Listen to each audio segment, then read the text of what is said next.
Good morning, good afternoon, good evening, everybody.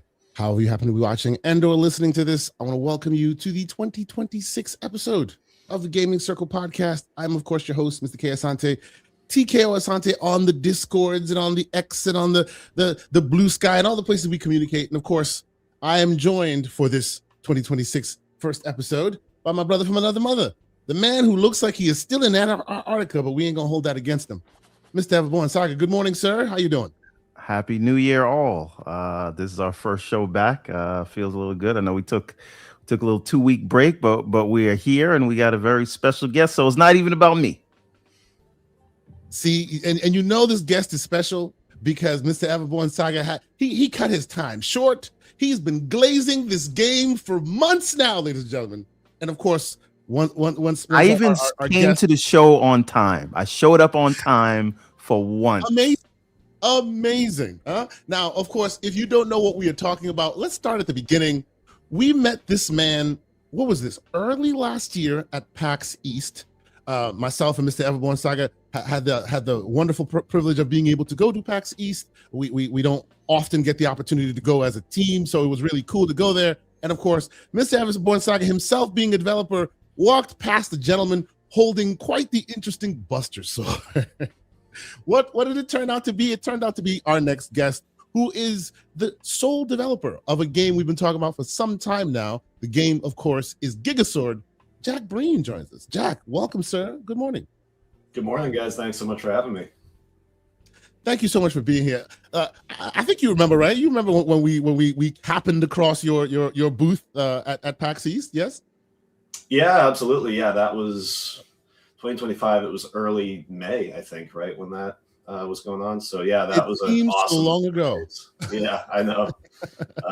Yeah, my 2025 for me was categorized by like everything before PAX was all about PAX for me, and then everything after PAX was just like this blur of finishing the game. But no, that was an awesome time.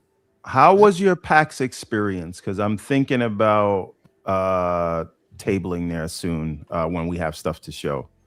Oh, I mean, it was awesome. There for all 4 days. My publisher, Acupara, they helped me put the whole booth together. I mean, they having the publisher experience at PAX was really like a dream come true because it just felt so real and so professional. But no, I mean, I was, you hear developers talk about like, oh, it's by the second or third day you're going to be exhausted and just want to go home or whatever. But I was just having such a good time. I would have done it for 7 days if I had to. Yeah, I just your game was the one that stood out the most. Like when we went, because we did maybe 10 interviews and then looked at a bunch of games. And it's not easy because, and you can see some of the gameplay here, and I can't wait to hear what the journey was like. But I always say you can't throw a rock without hitting a Metroidvania these days. So it's very difficult to stand out, and like the gimmick of Gigasword, and I say gimmick in the best way possible, right? Of carrying the sword and the risk versus reward of it, and using it as a key, as an attack vector, as a albatross, all in one, is a real hook that I haven't seen in any of the modern Metroidvanias. And what you did something with the level design to where every room there's something new for you to do. And I was just really like fascinated by the level design. But I do want to ask, just for the independent devs out there, how did you, let's start with publishing. How did you meet Acapora Games? How did they come to you? Did you go to them? What is it like for an indie dev trying to find a publisher, and what are the benefits or things you do differently, if you can say, because I know public. Anyway, what's it like working with a publisher? And how do you make it happen? So I was on the hunt for a publisher for years. Actually, I So I really got serious about Gigasword in early 2020, and then I started looking for a publisher at some point in 2021, and I actually got pretty close with a certain publisher, but then it just, they decided, this project's kind of too early for us to jump on right now, and so they just decided against it. And Gigasword was still in a very early state at that point. It still hadn't really become the game that it is now. So 2022 was when I decided to run the Kickstarter, because the whole thing was like, I needed funding to be able to work on this full time, because otherwise it wouldn't be done until like 2035 or something if I, didn't have that. So, so the Kickstarter was great, and that allowed me to work on the game full time for a while. And, but just as I hesitate to say as the scope is increasing, because the scope of the project itself, like the amount of content didn't really change from the initial concept that I had. But, I knew I wanted to get it on consoles if I could. I knew I wanted to translate it to at least a few different languages if I could. So just having a publisher was something I knew that the game, that I definitely wanted to have if I could. So I kept pitching the publishers kind of late 2022 throughout 2023, and it just kept being this thing where like I would get close in the process with a certain publisher, and then they would turn me down, and then I was pitching to like 20 to 50 different publishers at a time, and so I would like go through a round of pitches. I would go back to the game, kind of make it better. I like to describe it as like, if you've ever heard how they make katanas, where they forge it and they flatten it out and then they like bend it over again. Many layers. Yes, exactly. That's kind of how this game felt for me. It was like I would talk to the publishers, go back, fix everything, talk to everybody again. And usually it was different publishers, but there were a few that I would, some of the ones that I pitched to in 2021, I came back in 2024 to see if they were interested again. And sometimes I would get really nice responses. Other times I just wouldn't get anything. So, I mean, it was a gargantuan effort to nail somebody down. And I think that's just like, I was getting really good feedback. Nobody came out and told me, oh, this game just flat out isn't good enough. We don't like it. We don't want it. It was usually like, we already have a game that's similar to this right now, or our schedule's full for 2025 or whatever. Like we can't, bring on another game like this, or, whatever. So the feedback was good. It was just nothing was really lining up. So what would you say was the most useful feedback? Because I find like the positive feedback, even if it's a negative outcome, is good because it gives you inspiration to keep going. But would you say there's any feedback that you had gotten that that sort of made you go back and improve something in the game, or something that you didn't see? Was there any feedback like that? It's been so long now at this point. I'm sure there was. Nothing immediately comes to mind. I feel like the publishers weren't often.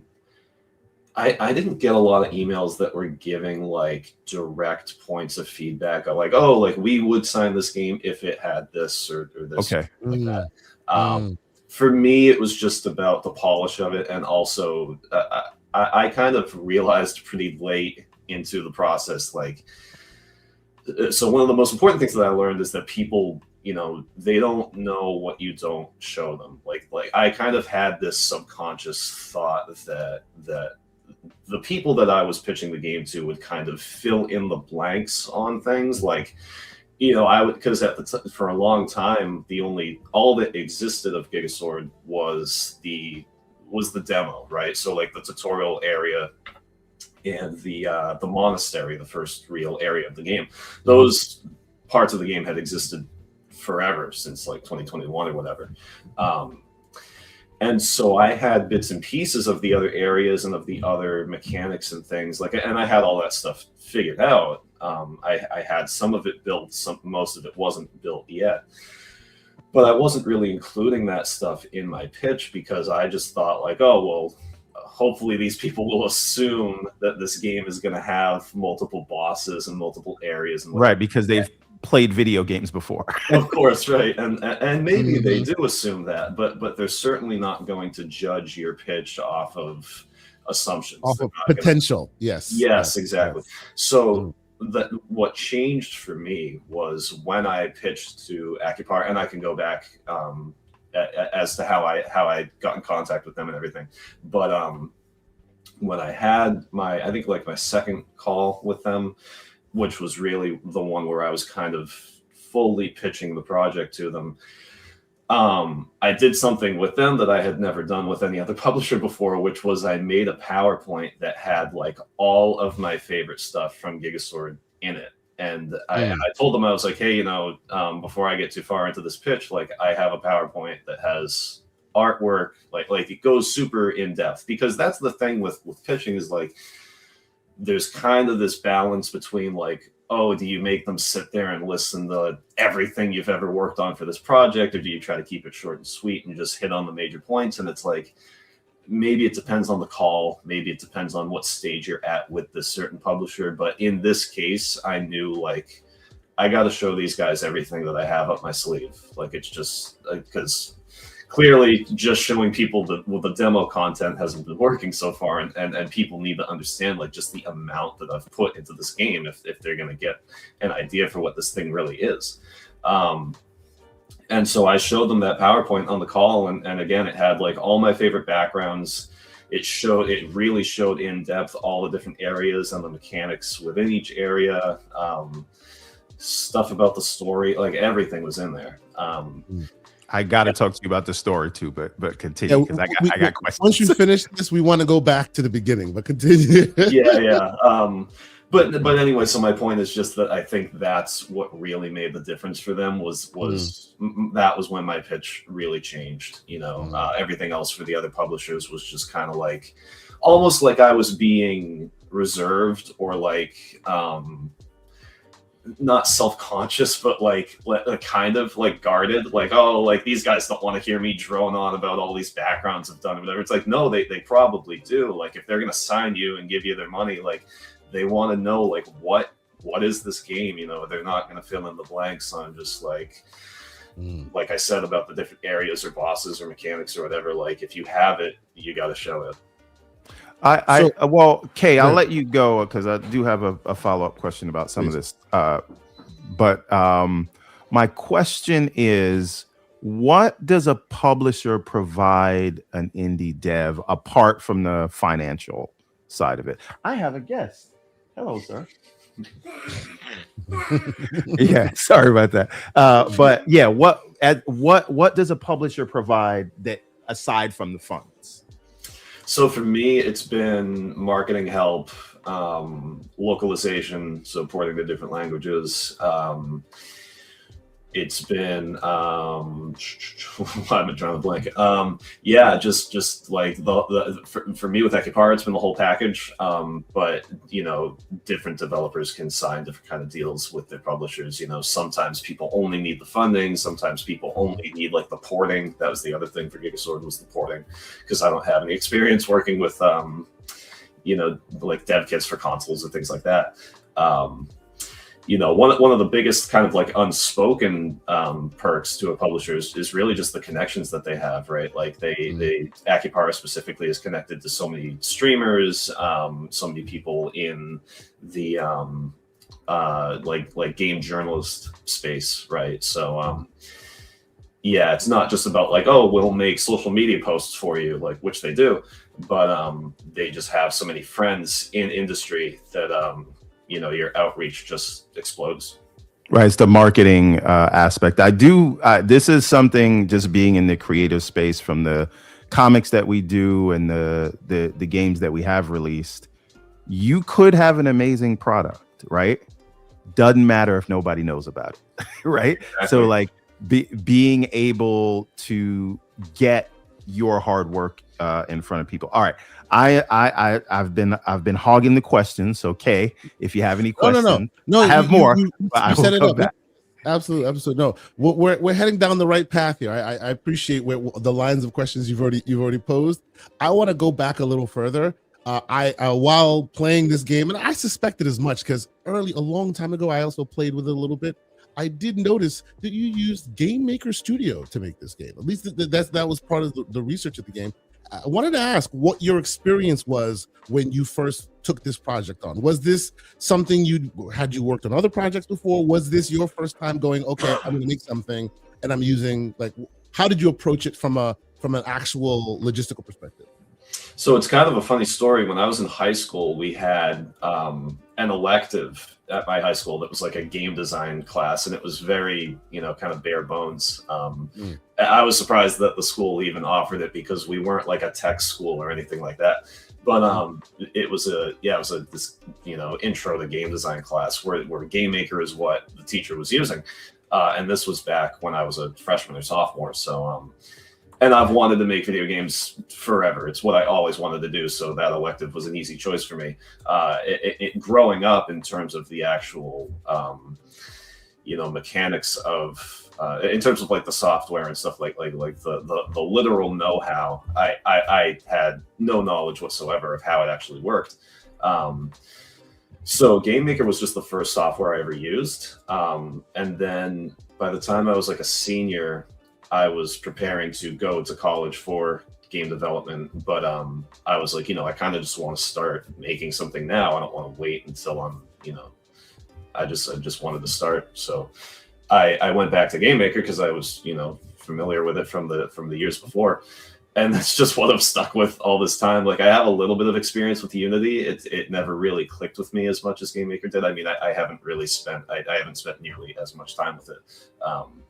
But no, that Game Maker is just what I've always been using. And ever since, like I said, ever since like junior or senior year of high school, I've always been working on at least something. And even back then with my like first game, my goal was always like, it was as ambitious as Gigasword has been, really. Well, tell us more about this first game. Hold on. Yeah. I was always trying to make like a Zelda style game. So the first thing I ever tried to make was basically like a top down, like Link to the Past style thing, where you the premise was, it was kind of goofy. Like, the premise was that you played as a Viking and he got banished from his like tribe because his beard was longer than like the chieftains, and like you're not like allowed to do that. So he gets banished to this island, and then it turns out this island is like full of all these ruins and things, and like the only way off of it is to like kill the demons that are there.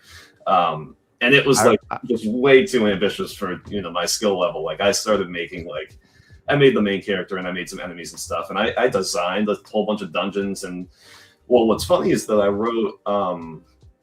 I wrote music for that game, and I wrote music for like the other two games that came out. Like, there's music in Gigasword like from those projects. I think the oldest song in Gigasword it's Olastasia's boss theme, and it's a song I wrote in 2015 or something, which was... You'll need to double click on that real quick, because I'm a musician and he's a developer. We need to talk about the music, sir. Continue. I would love to, yeah.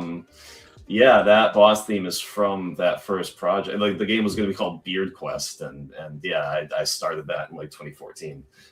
Okay. So yeah, I was, but just that theme stayed consistent throughout my earlier years of development. Was always trying to make something Zelda inspired. After Beard Quest, it was this other game, and I had a few projects that I worked on. I didn't really end up ever like finishing and releasing something until like my fourth or fifth project, when I finally landed on something that I could handle. I have 2 games on itch.io that are free to download. They're super small. They're not, like Gigasword at all. One's called Jawbreaker. It's basically like a 100-man brawl from Smash Bros. If it was its own arcade game. It's like you're like, they're like, it's like a stick figure fighting game, and you're on like an elevator that just keeps going up forever, and you just fight people. And then I have a game called Truck U, which is where you're a truck on a highway and you just have to drive for as long as you can without crashing.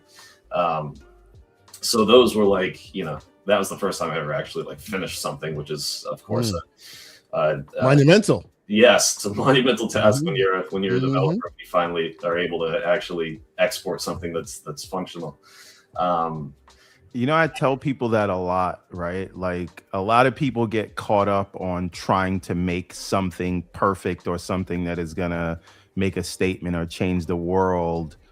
And I always say, you can get there, but first you got to release something, because most people, I don't know anybody that just hits on their first thing, right? It's that concept of it takes 10 years to become an overnight success.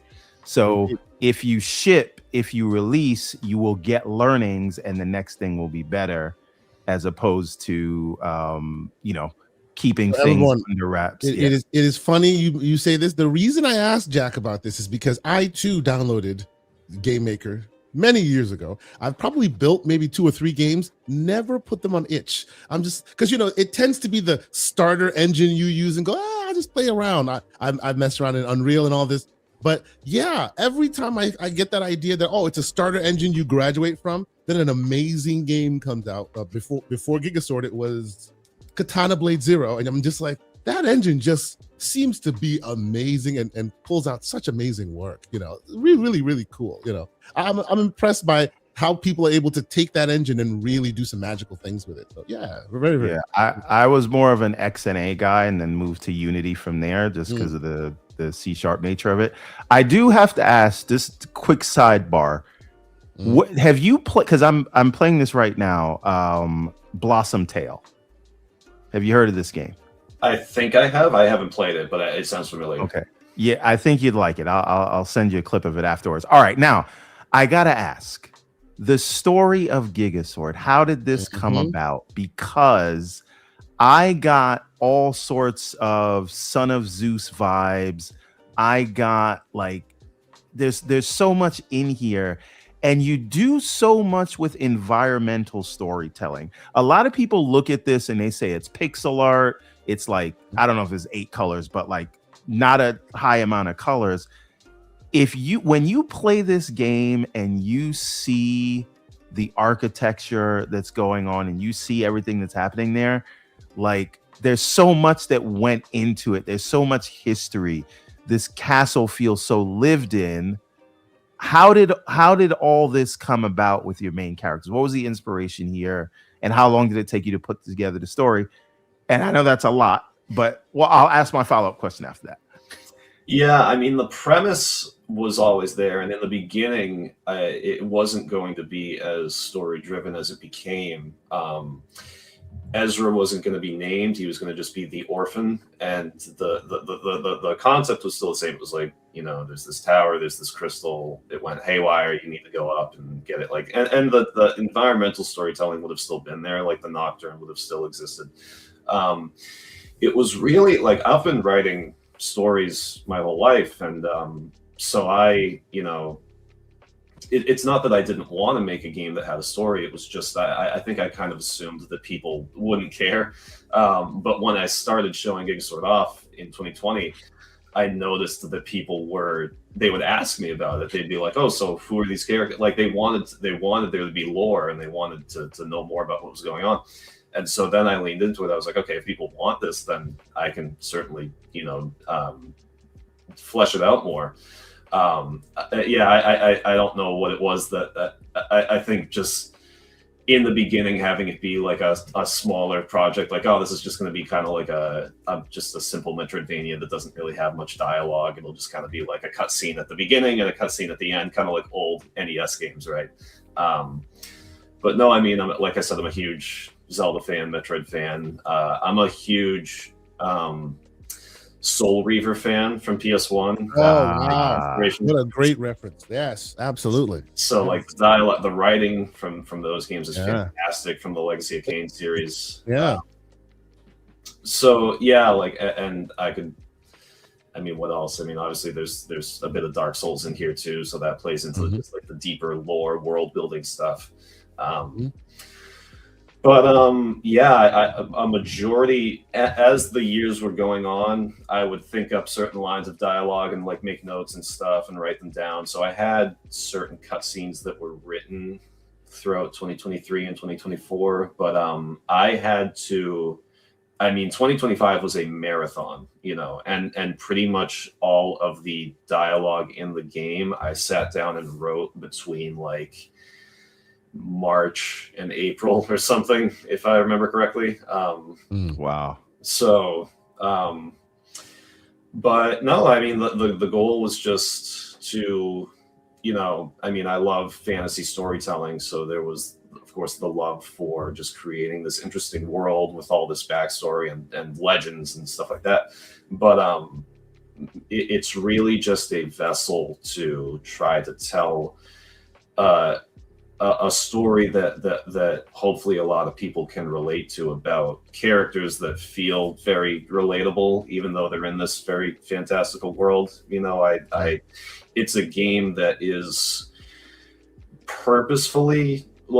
It's funny because like there's plenty of purposeful symbolism in Gigasword, but as I was writing it and making it, it was like there were certain levels of symbolism or metaphors that I felt like were just kind of naturally coming about. Like there are like, I mean, well, I don't know how spoiler heavy I can get in this. I mean, I finished the game, so maybe I don't know. Maybe we gotta have an offline. I'm about 8% of the way through with the game, so so in the beginning of the game, Ezra, he's standing on that bridge and it collapses and it falls. He falls down there, and there's a second part later in the game where he also falls down a big pit without giving away what happens, but he falls again. This is before you get the grapple shot. Yes, exactly. And like looking back at it thematically, him falling at that moment like makes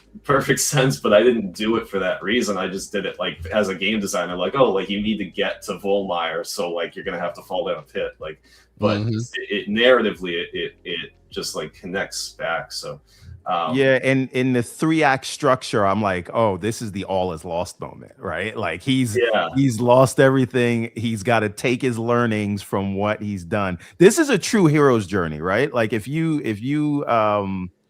familiar with that, the whole hero's journey, he goes through all of it and really becomes the hero, right? Like he has to leave his home. He has the Obi-Wan style figure, right?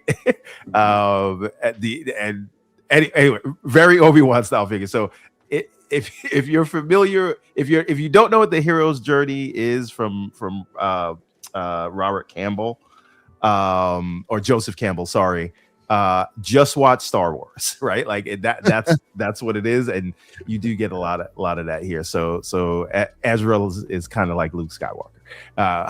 But what I think you did, please finish up. No, what I think you did with the story that was so fascinating to me is that you have this villain, and I don't hate his motivations. Obviously, he's playing with things that are bigger than he can understand and is corrupted. I don't think I'm spoiling anything. Every villain gets corrupted or whatever, but like I understand why he did what he did at the outset of the game, and I understand why Ezra is doing what he's doing, right? So it feels like everyone's properly motivated, and even though there's a clear bad guy, I get him. You know what I mean? And I think that's it's not a mustache twirling villain, at least not at the outset. Oh, it speaks to good writing. No, thank you guys. Yeah, and that was certainly the goal, was like you can, sympathize with the humans and what they're doing. And yeah, again, it goes back to that like relatability, right? Like because these are the kinds of situations that we see in the real world where it's like you have this, this civilization of people who are struggling, and they're just like everything's falling apart, and they're just getting more and more desperate. And it's like this kind of this like prelude to chaos that you're seeing, where like in the past they tried to get along with the Nocturne, and then things just got kind of shaky, and then it's just like all out war because they're tired. Even if there are people within the humans that don't think it's right, it's like they just feel backed into a corner, and they're just, and so yeah, you can kind of understand, like, when you see the state of Thonheart, and they talk about how everybody's starving and poor and whatever, it's like you can understand why they feel like they don't have any other option. And then from the Nocturne point of view, it's like, once you understand what Gnosis is, it's like, well, of course you don't want these people to have this thing because it's just going to end in disaster. Yeah. And, giving people a villain, right? Because sometimes when people are struggling, all you have to do is give them a villain, and then they'll go along with things that they otherwise wouldn't. Exactly. Yeah. If people have somewhere to point the finger, then they latch onto that because it's so much more mentally. That's absolutely a thing that happens in real life, is like because so often in life everything is wrong, but you don't really have anyone to blame. A lot of us just blame ourselves because it's like, I can't really figure out who messed my life up, so I guess it must have been me. But then, like, if you get somebody that you can say, like, okay, this person definitively is screwing my life up, at least to some extent, and I can prove it, and there's no arguing against it. That's such a freeing thing to, like, finally have somewhere to direct your emotion. People absolutely latch onto that. Yeah. So, one thing, everyone. Well, go ahead. I need to let the public know. While we're having this conversation, we're eventually going to ask you to have some questions if you have for Jack, and we have 4 codes for Gigasword to give away on any platform of your choice. So, and more often than not, it'll probably be either your Xbox or your PlayStation or your Steam or whatnot. You tell us where it is, and we'll logistically help you get access to that code. But 4 best questions get 4 codes for Gigasword. So there's that. So keep that in your hat, folks, in the chat as we're continuing the proceedings. So we'll keep an eye out. Everborn, if you see something interesting that you want to present, please make note of that, and we will gift the gentleman or the person. Yes, if you want the game, you got to ask a good question. Good. Yes. All right. Ask a good question. Yes. One question that I want to ask is. You're not included, K-Sante. You can't get a code. Okay. I already have the game. But one thing I want to ask is this. Like, as I can understand it, the pixel art created by you, the music written by you, the story written by you, and the actual development time all done by you. Before you even spoke to a publisher, how many years into this project were you? I started prototyping it in mid 2019, and then so I mean, it was a 7-year project. The publisher search, like I said, began like probably late 2021, and that was kind of like on and off, right? Like, I pitched to a bunch of people. Then it was all about the Kickstarter, which the Kickstarter was February of 2022.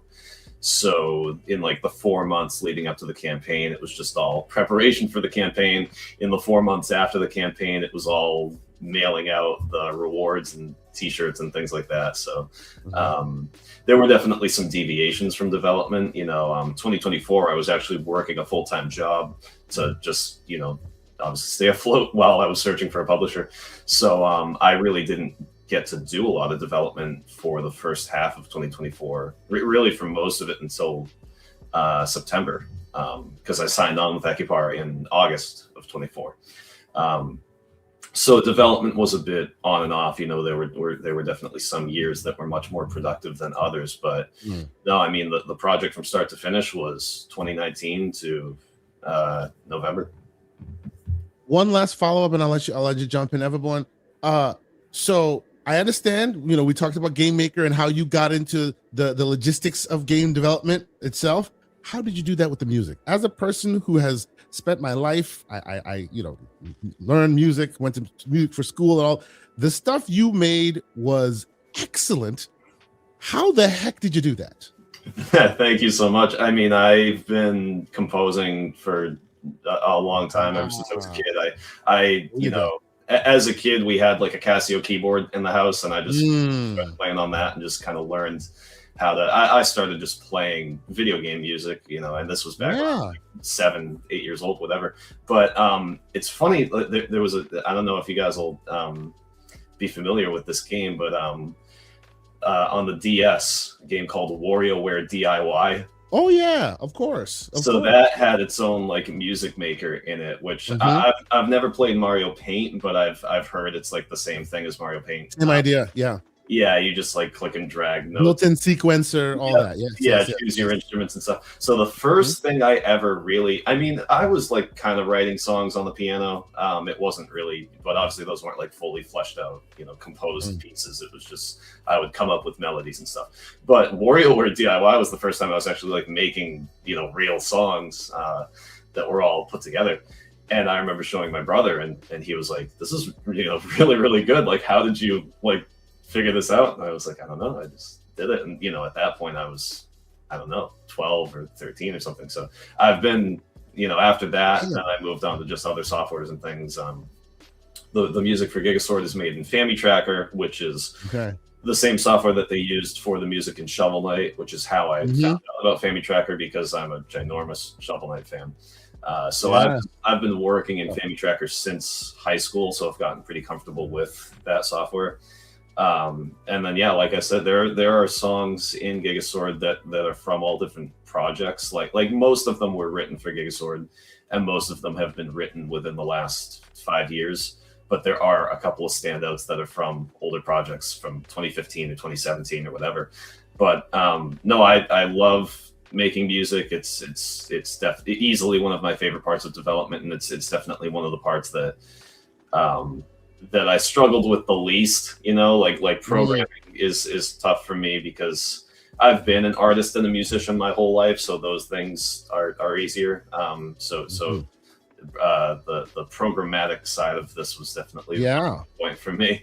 But no, so no assistance, no, we just outsource a little piece. The whole thing, like, wow. Yeah, no, the whole thing. That's impressive, man. That's very impressive. This is a little fun question, and the audience questions are piling up, so I think we should move to those soon. Let's do that. When first looking at this game, I said to Kay, this is very reminiscent of sort of NES era, late NES or SNES era, like late 8-bit, early 16-bit. Which one would Jack Breen say that this is more inspired by, NES era or the 16-bit SNES Sega Genesis era? I mean, the art style is definitely more Super Nintendo, but I feel like a lot of my design philosophy has come more so from NES era games. I tried to take the same approach that the Shovel Knight developers took, which was take these, older, 80s to early 90s games that we all know and love, and try to extract out the aspects of design that still hold up, and try to not include any of the jank and all that stuff that we've outgrown as the medium of games has evolved. So yeah, definitely kind of like the sort of there's not a lot of hand holding in Gigasword. That was by design, because that's how I wanted it to feel. I wanted it to feel like like an old playing it kicks your butt. You got to take a step, go away, go touch some grass, and come back, because sometimes that game. Kay Asante commiserated about that a lot. Like, you could be in a room and you don't know where to go, and you could rack your brains for like 3 hours, put the game down, and then you come back to it the next day, and magically you just went someplace that you didn't check before, and you get it. For sure, yeah. And I love games like that. Like the old PS1 Tomb Raider games are the same way. It's like, I want a Gigasword to feel like that, where it's just like, number one, you have to really earn your way to beat the game. And that's not to say that I wanted it to be super difficult, because that's not what I had in mind, but just in the sense that, like, it is a game meant for people that love exploring and that love puzzle solving. And so there's no difficulty setting. Exactly. Yeah. Yes. So I wanted it to be like, yeah, there's plenty of action and stuff like that, and there's enough direction. I hope that people won't get too lost, but at the same time, there's going to be a lot of moments where you just kind of have to stand in a room and just kind of like it's meant to be a slower paced Metroidvania for sure. It's like sometimes you got to just stand around and just try to like study the room that you're in and just kind of figure out what you need to do. I need to thank you personally. Now, this didn't launch in the game, but you did a major update to add fast travel. I did. Yeah, I appreciate you for this. Yeah, that was. I mean, I hate you because you did it right after I beat the game. So like, I don't get to benefit from it, but I'm happy for everyone else. Yeah, that was something I had designed, and just the end of development was just such a rush to the finish. I knew I would have to save it until after, but yeah, just because the last 2 months were so focused on like bug fixing and testing and stuff like that, I just was like, oh my god, I'm gonna have to wait until post release to actually patch this in. But yeah, it was literally the day after I beat the game. Really? Yeah. Yeah, it was so funny. Now I would have gotten it earlier if I could have. I do have another question. I know the feeling of finally shipping and kind of taking that moment for yourself, right? And I know obviously there's stuff like this that you got to do. You got to market. You got to get the word out. Because I don't care how many. I don't know what the sales are of your game, but not enough people know about this. If they did, I think this would be another cult classic. That's just my opinion. But what is next for Jack Breen? I am going to continue to patch and update the game throughout the beginning of this year. I've been I haven't really like come forward and said exactly what's going to be included in the update, but I am so one of the Kickstarter rewards was that certain backers got to submit boss designs. So I have a Kickstarter backer who has designed their own boss, and I'm adding that boss to the game as a secret optional boss. I haven't shown the concept art yet, but I'm like halfway through the art assets and the sprites for this boss. This update will also include the feature of placing pins on the map screen.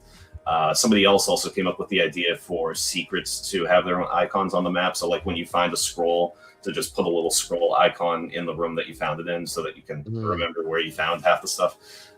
So I do want to add that. So really it'll be major changes to the map screen, quality of life changes, whatever other bugs are still present, I'll try to tackle. Obviously there seems to just be an endless amount, which is the case for, I'm sure, every video game. But I've tried to continue to fix as much of that stuff as I can tackle.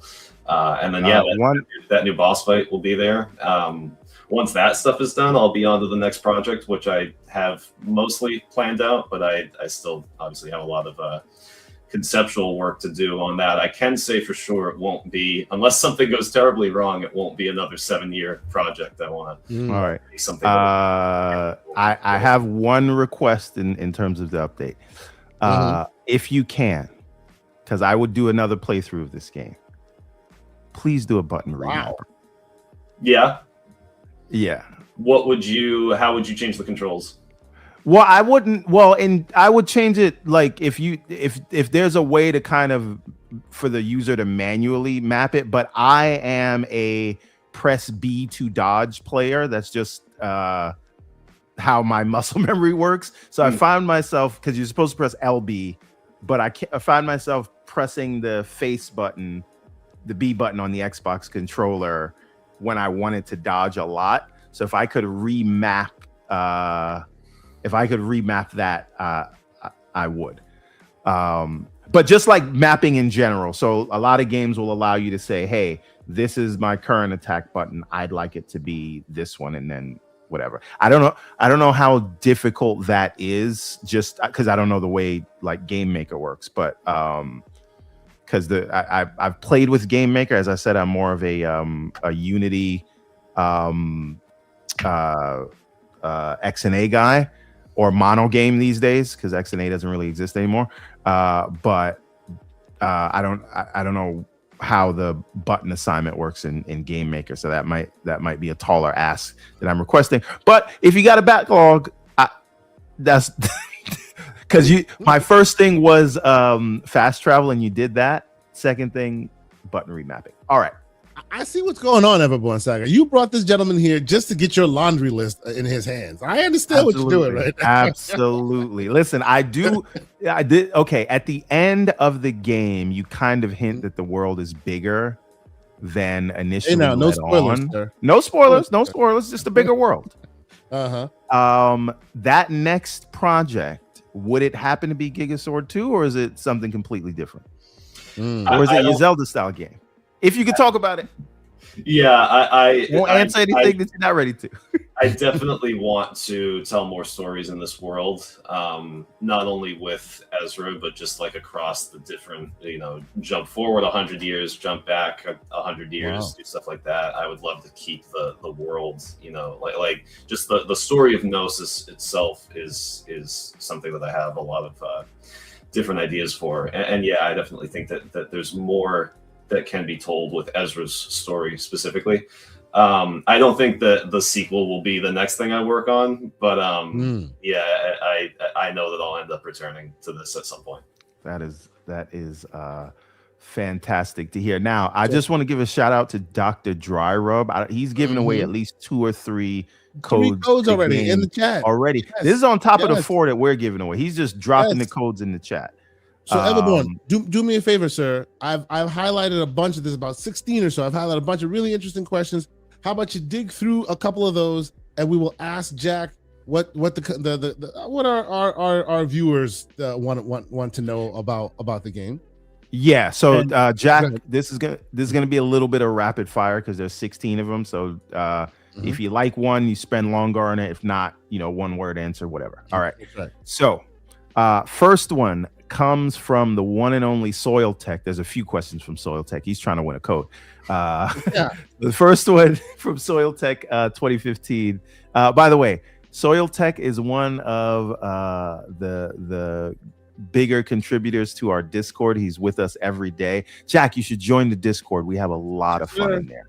Gets a little rowdy. It is not PG-13 like this podcast, but it is. We have some great debates in there, and I will also say, by the way, our Discord also has some interesting developers in there from time to time. Some folks you might actually be interested in chatting with. So there's that. Yeah. One developer that you're talking to right now. Anyway, so all right, let's start this off. All right, question: Soil Tech 2015. In the sea of Metroidvanias, how does Gigasword distinguish itself? I could answer that one for you already, but I'll let you do that one, Jack. Yeah, so I got to give my older brother credit for this idea. He came up with the term. Well, I don't know if any other game has done this yet. I don't know if this is an original idea, but he came up with the term Zeldavania, and I think that describes this really, really well. Because Gigasword is a Metroidvania, I suppose by definition, but it really it takes a very Zelda approach to the genre, and when I was designing the game, I was kind of looking for, obviously there were the major inspirations that I've already listed, but when it came to designing the puzzles and stuff, I didn't really have another 2D traditional Metroidvania that I could look to that had the same approach that I was taking with Gigasword. So really it was in terms of the combat and the platforming and stuff like that, you look at games like Metroid or like Blasphemous or something like that. But the level design is just it's just Zelda dungeons, and I watch a lot of Game Maker's Toolkit on YouTube where Mark Brown he breaks down dungeon designs and stuff. So that's where I've gotten a lot of my know-how in terms of developing these kinds of areas. No, I think what sets it apart is just that a lot of Metroidvanias these days are very, kind of like fluid movement. But you think of like Metroid Dread, right? Like that's kind of like the opposite of what Gigasword is, which of course I love Metroid Dread, but that is fast paced, fluid movement, action centric, whatever. Gigasword is very puzzle solving, slower paced, methodical.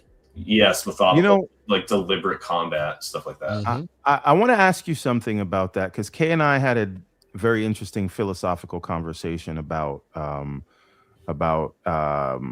Metroidvania sort of game design and movement and things like that. Because I don't want to say the name of the game that he was playing, but he was playing the game and it was very beautiful, sort of very fluid movement. But he said to me, it feels a little bit too basic. Like the move set is a little too mechanical.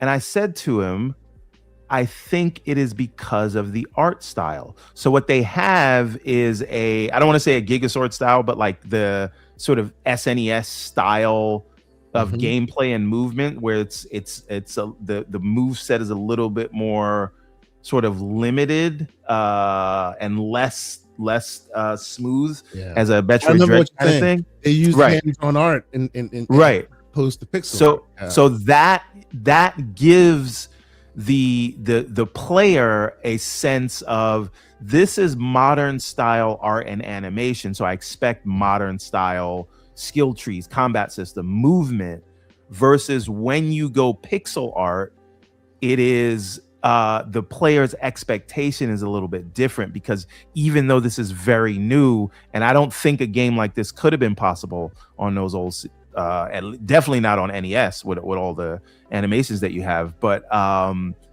the player is more accepting of an old school style of movement because you're giving them old school sort of pixel art. I don't know if you find the same. Just a quick divergence. It definitely wouldn't have fit the NES. It's 228 megabytes, man.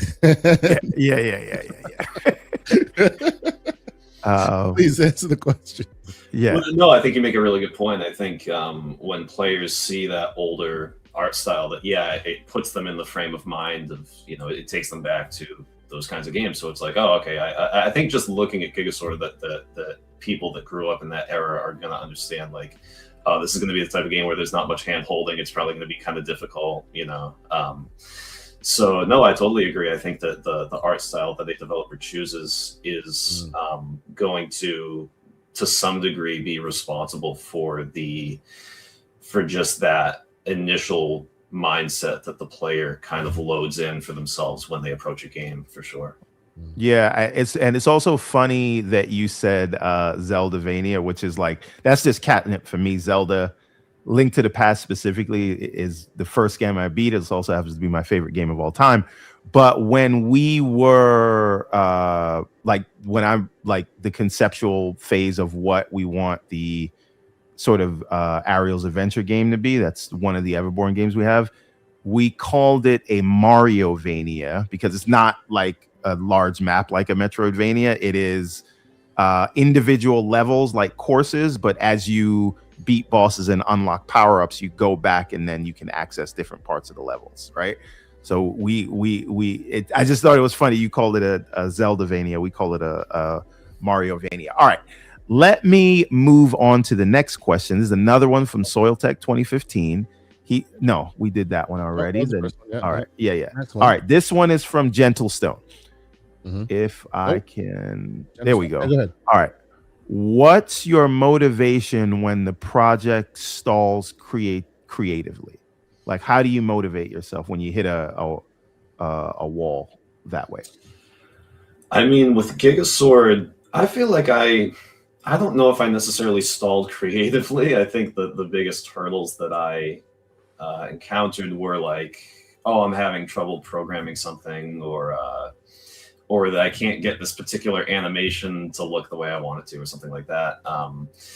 Conceptually, and I mean, this probably just comes from having, been designing games my whole life. Like even as a kid, I would be, you know, obviously I didn't know anything about game design, but I'd be like drawing maps of levels with like crayons and stuff as a child and whatever. So I think creatively, you know, Gigasword was I didn't have that hard of a time designing, coming up with the content that would be in the game. You know, obviously when it comes to the hard work of actually designing the rooms and the levels and the layouts and stuff like that, that is going to be more difficult. But you know, this game, it pretty much, I would say the project got serious, you know, pretty much right away. Like 2019, I kept it to myself. Nobody knew about it. 2020 was when I first, you know, started publicly showing it off. And I actually went to PAX East that year as well. I was only there on Sunday, but I rented out booth space from another studio. So I brought a really early version of Gigasword to PAX East 2020 just on Sunday, had people play it. And again, I knew that at this point it was still years away from coming out. I mean, at that point I was hoping like, oh, maybe it'll come out in like 2022. And of course that didn't end up happening. So no, I mean, but people latched onto it early, and you know, and I was going to these big events and meeting people, and so it just like I started taking it really seriously that year, and I think that when you stall creatively in the conceptual phase, you might reach a point where you're like, oh, well, is this project worth continuing with, or is it not, or whatever. But like, you know, once you're in deep with something, especially once you've run a Kickstarter campaign for something and you've been pitching the publishers, it's like at that point you're locked in. And so I've been locked in with Gigasword for years now. And anytime that I ran into any sort of obstacle with development, it was just like, well, I have to get through this. So it's not about whether or not I want to, or whether or not, you know, there 90% of the days I woke up to work on this game, I certainly wasn't like, you know, I mean, I was motivated in an existential sense of, you know, obviously finishing the project and seeing this dream through. But there are plenty of days where I had to work on the game where I was, you know, exhausted, completely spent, completely burned out. I mean, I was burned out for like the entirety of 2025 and just had to. Man. So yeah, that's what happens when you get close. Yeah. All right, next one. And again, I'm just trying to do rapid fire as we can and get at least one from each of us, because a lot of people sent multiple questions. All right, this is a good one. This is from the Black John, longtime subscriber of the channel. Black John says, I'm curious if there was any difficulty developing for a specific platform. If it was, which ones and what could it be? What was so difficult about it? Yeah, so Akupara handled the porting process to Switch, Xbox, and PlayStation. So I unfortunately don't really know anything about exactly what goes into that. I know obviously you need a dev kit, and then it's just about, you know, I assume some sort of translation process between the hardware itself. But yeah, I going off of what I've learned from them, I don't know if any particular platform is more difficult to port to than the others. And of course, with new consoles coming out every 5 or 6 years, I guess that's probably always changing to some degree. But no, I think the porting process for Gigasword was pretty straightforward. We didn't really run into any major issues. I know in some cases there have been some bugs that appeared on one platform that weren't on another. Like for instance, when Gigasword, I think this is fixed now, but when Gigasword first came out, it wasn't letting you unlock achievements on Xbox for some reason. Wow. That was something that Akupara and I worked together to try to figure out, and it ended up just being this kind of weird issue. I don't even really know why it was happening, but so as a developer, you might run into things like that, and that's one of the most exhausting things about when you initially release a game. Is that like it's not just that you're working on this project and you've got these bugs coming in and it's just like this one cohesive list of stuff that's wrong with your game. It's like it might work perfectly on your end, and it might work perfectly on Steam, and then you've got people playing on Switch, and it works perfectly there, and then you've just got these Xbox players that are like, there's something going on, and you might not really be able to even test that from your setup. So, which is of course where having a publisher is so helpful, because we've got staff on hand that have much more experience with that stuff than I do. So yeah, I don't know if there's any one platform that would be more difficult to work with than any others. I think it's just kind of game specific, you know. Yeah, I think that's one of the things about Game Maker. When you want to port to the console platforms, you if you don't have a publisher, like, you kind of got to hire a third party company. It's not a sort of straightforward thing. They do have at some least in components Game like, if I understand correctly, and I played around lightly with it, but they do have some plugins that makes that process a bit easier. Like, they actually have like a console plugin that so when you're building it in the main IDE, you're able to export it a lot easier. You know, I did port to an Xbox. My main development when I did was actually go to the Xbox One, if I recall correctly. But yeah, it does have those logistics of porting to various houses, and that's super interesting. I would imagine there was a lot of time spent like optimizing for each platform and making them work best, specifically like Switch or something like that. But, you know, it seems to play super great there too. So yeah. All right. Real quick about that, and I'm not sure you know this, Jack. Your game is playable on Android. Did you know this? And like playing on a phone. Yes. So these days there are tools that are able to translate Steam code to Android code. So literally, we're taking Steam games and playing it on a phone.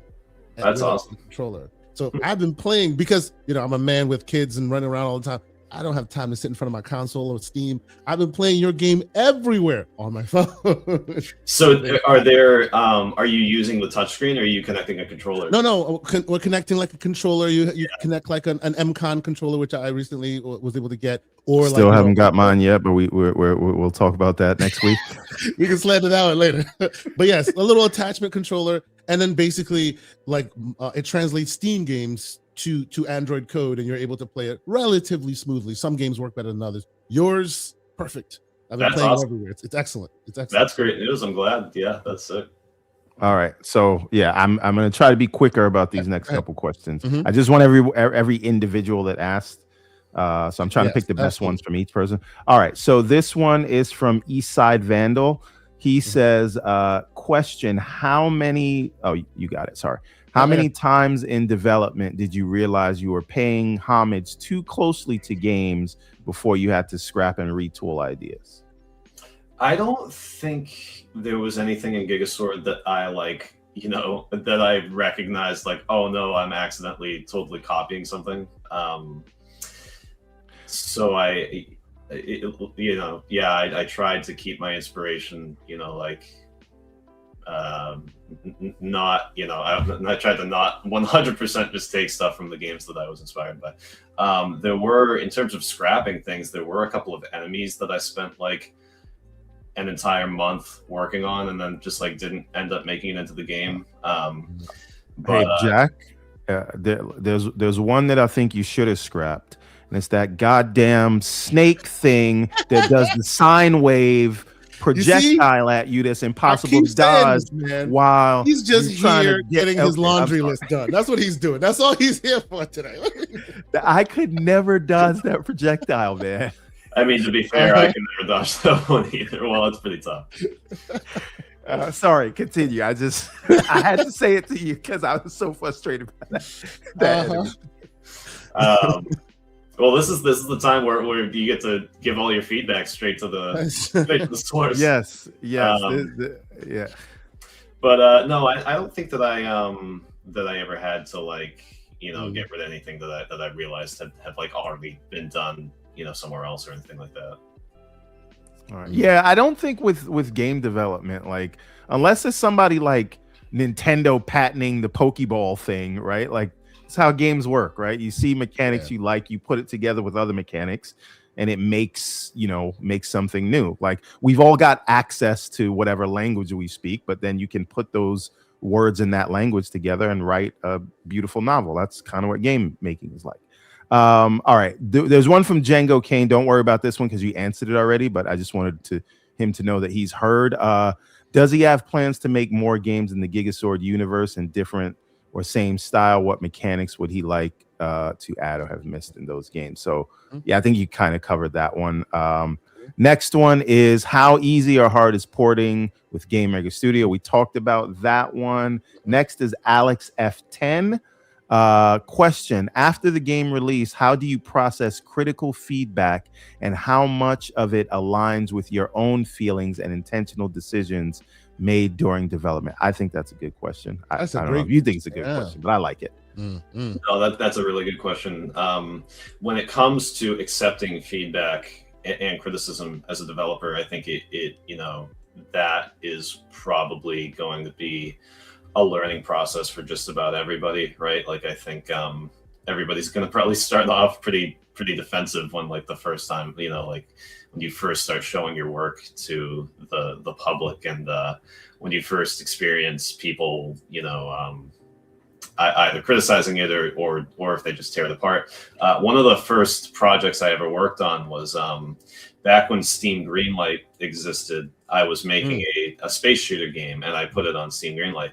And this was the furthest that I'd ever got. This was 2015 or 16, and at the time, it was the furthest that I'd ever got with a project. And I had every intention of actually finishing it and releasing it. So it was like I was taking that as seriously as I've taken Gigasword. It was like that was my project. That was what I was doing. It was going to be my first big game, whatever. And I put it up on Steam Greenlight, and it did not hit the Greenlight requirement or whatever. It was at like 30% positive votes or something like that, and people just tore it to shreds. And it was like I had never experienced that before, and I was so heartbroken. I was like, why don't they like it? Like I tried as hard as I could, whatever. So, as you mature as a developer in any creative space, it's the skill that you learn is, that you need to be humble enough to be able to accept criticism and feedback, but you also need to be grounded enough in your own beliefs to be able to sort that feedback between what you think is right for what you're doing and what just shouldn't apply. Because there are plenty of times where people will give somebody feedback and it's not necessarily, they'll say like, oh, this enemy should have been green instead of red. It's like some feedback isn't like gonna actually help your game. It's just that person telling you how they would have done it if they were in charge, but they're kind of framing it as if it's like this mistake that you made that should have been different. So there's feedback like that, and then there's stuff like the fast travel in Gigasword where it's like, yeah, that should absolutely that's a feature, that's a point of feedback that I agree with and can totally see where people are coming from, and then you add it in, and then as a developer you might not realize, you might hear certain ideas and you might be like, oh, that could be cool, maybe, whatever, and then you might not understand the value of it until you add it in and play it for yourself. Kind of like having the secrets shown on the map, the thing that I'm adding for this next update. It's like, that makes perfect sense. Why didn't it occur to me during development? I don't know. I guess it just didn't occur to me. But like, as soon as somebody says it, it's like you can immediately like, and it's about how well you understand your own game, right? So it might the longer that you've been working on your project, the more fleshed out your project is, the more of a sense that you're going to get for what features would go well in your game and what won't. So as soon as that guy brought that up, like, hey, the map should show the secrets that you found, it's like, it immediately occurs to me that that's a good idea. So as you mature as a developer, it's you'll learn how to, you'll kind of build a filter, like a sorting system in your brain for not only how to deal with criticism emotionally, but also how to differentiate between what you should, the feedback that you should be listening to and the feedback that you should probably just dismiss. Excellent. Excellent. All right. Last two questions. Last two. Yeah, last right. two. And First, these are super chats. Yes. First is from the one and only BT Maverick 707 with a $10 super chat. All right, for Jack, as an indie dev, what are your thoughts on key sites like CD Keys, aka Loaded, Aniba, and so on? I've heard some devs rather have their game pirated. Curious on your thoughts. Thank you. I've never heard of those specific sites. I don't know a ton about like just the process of people pirating games and stuff. I did have a friend reach out to me like 2 weeks after Gigasword came out, and he told me that he had found Gigasword on some sort of pirate site. I forget what the site was called. And so I texted him back, and I was like, "Oh, damn! Is there like something I can do about this? Like, what should we do?" And he was like, "Yeah, I don't really know if there's anything we can do, but honestly, it's like not a bad thing, because if somebody uploaded the game to the site, then it means that it's like doing well enough that people want to see it there." So he was like, honestly, it's kind of like he kind of phrased it like it was a good thing. He was joking around. He was like, "This means you made it to the big leagues." So, yeah, you kind of made it when somebody pirates your stuff. yeah. Also, just for anybody listening, I don't want people to think like Loaded or CD Keys or whatever is a pirate site. The key sites are the sites where you can buy a key for the game on whatever platform, and it'll usually have a bigger discount than buying it directly from the store. But a lot of the times, if you have a publisher, a lot of the times a publisher will sell those keys in bulk to these sites to have a certain amount of sales to drum up initial front, sales, right? So then the users will go and buy it later. It seems like a lot of the times they'll get a bad name because sometimes people wonder how they came about those keys, but other times it is the game's been out for a long time, and just because of inventory and accounting, they've already purchased these at whatever price from the publisher, and then now they need to get rid of them so they can buy more keys in bulk, and so they'll sell it for super cheap. But the publisher already got paid the bulk rate that may be higher than the few cents that you're paying for the thing. It's not like but again, case by case thing, and usually if there's a publisher involved, the developer doesn't really see that. So all right, last one. This is from the legendary Yobi, one and only legendary Yobi, $20 super chat. He says, "Peace, love, and life to the chat. Welcome back, gents. Question, sir, as a dev yourself, when you hear this, it makes my blood boil. What's your personal take when you hear devs are lazy?" I mean, I feel like I've heard that thrown around here and there. I don't know if I can think of a specific example where I've seen someone use that. Like, I mean, for you guys as developers, like, where do you find that people are making that comment most? Like, what does it usually have to do with? So I would say that I don't really. You hear this in the online commentary from people who are mad about like performance not hitting 60 FPS or thinking that there are tools available. But sometimes you don't know the viability of those tools. You only know what the white paper says. And in practice, what like white papers will promise the world of a tool, and then when you use it in real life and try to integrate it into your workflow, it doesn't work as well. And so it's very easy to say a dev is lazy when this is not what that's not what you're doing for a living. It's So I would say, and you're absolutely right, everyone. Well, I feel like where I've always crystallized that thought has been it's a byproduct of how the gaming industry is very mysterious. They don't like peeling back the layers of the onion, right? If it's the movie business, you can go back and see the background and see how they made this, how they made that. Because folks don't really get to see that as much in the gaming business, and the decisions are kept so close to the vest, they don't have a fundamental understanding of why some of these decisions are made. And then, it goes to, they didn't feel like it or whatever. Oh, it only runs 30. It could have run 60. They're being lazy. I think it's education, possibly. Right. We don't know what the constraints was. We don't know what the team were. And I've heard this about the film industry a lot. Like, You could have a bunch of hardworking, talented people down the line. They make a film project and it just doesn't come together in the end.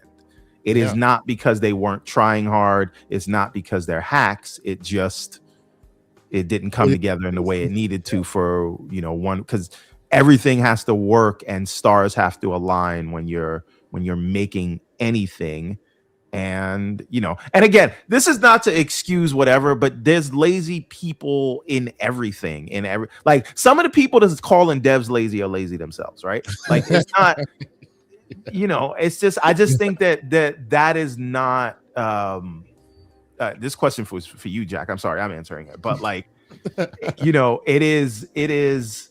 That's too surface level of a comment to me. Why are they lazy? What specifically did they not do that makes you say that? Were they not showing up to work on time? Were they doing the bare minimum? Or are you judging a project that maybe a few hundred or 1,000 people worked on? Who was lazy in that chain? Do you know? Right. So I'm sorry. I have to take it's something from the Mario fan. I see it. So sorry, Jack. Everborn Saga is the biggest Sonic fan on Earth, second only to probably a big Zelda fan. So our chat and our community loves taking him to task whenever possible and slandering him as much as possible. So that's this. I'm sorry. You can't be lazy putting out all the games and mobile games and all the other things that Sonic has done over the years. But anyway, I will keep it classy because we got company. And that's Dry Rub, the great Dry Rub, who himself has given away so many codes over the time frame in our chat. And today, he's even given away a bunch of Gigasword codes. He asked the question, how many times did Jack beat the game? And what's his advice for new players?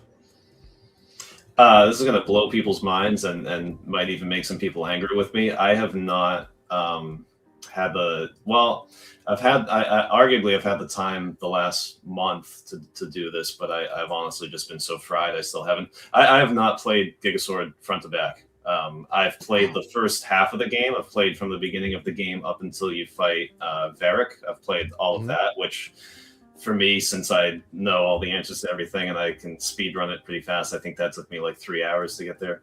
But I have still been meaning to actually do my first official full playthrough, and honestly, I'll probably just wait until after this new update comes out so that all the content is in there and I can play what will essentially be like the definitive version of the game. But as a developer, it's like, number one, I've been playing this game for 7 years straight, so I doubt that anyone on Earth will ever play it more than I already have. And but yeah, I've just been so burned out. It's like after I have taken December to just totally try to finally, like, it didn't even feel like I was just relaxing after the grind of 2025. It was like this, after everything since the Kickstarter, whatever, it's just felt like this constant marathon.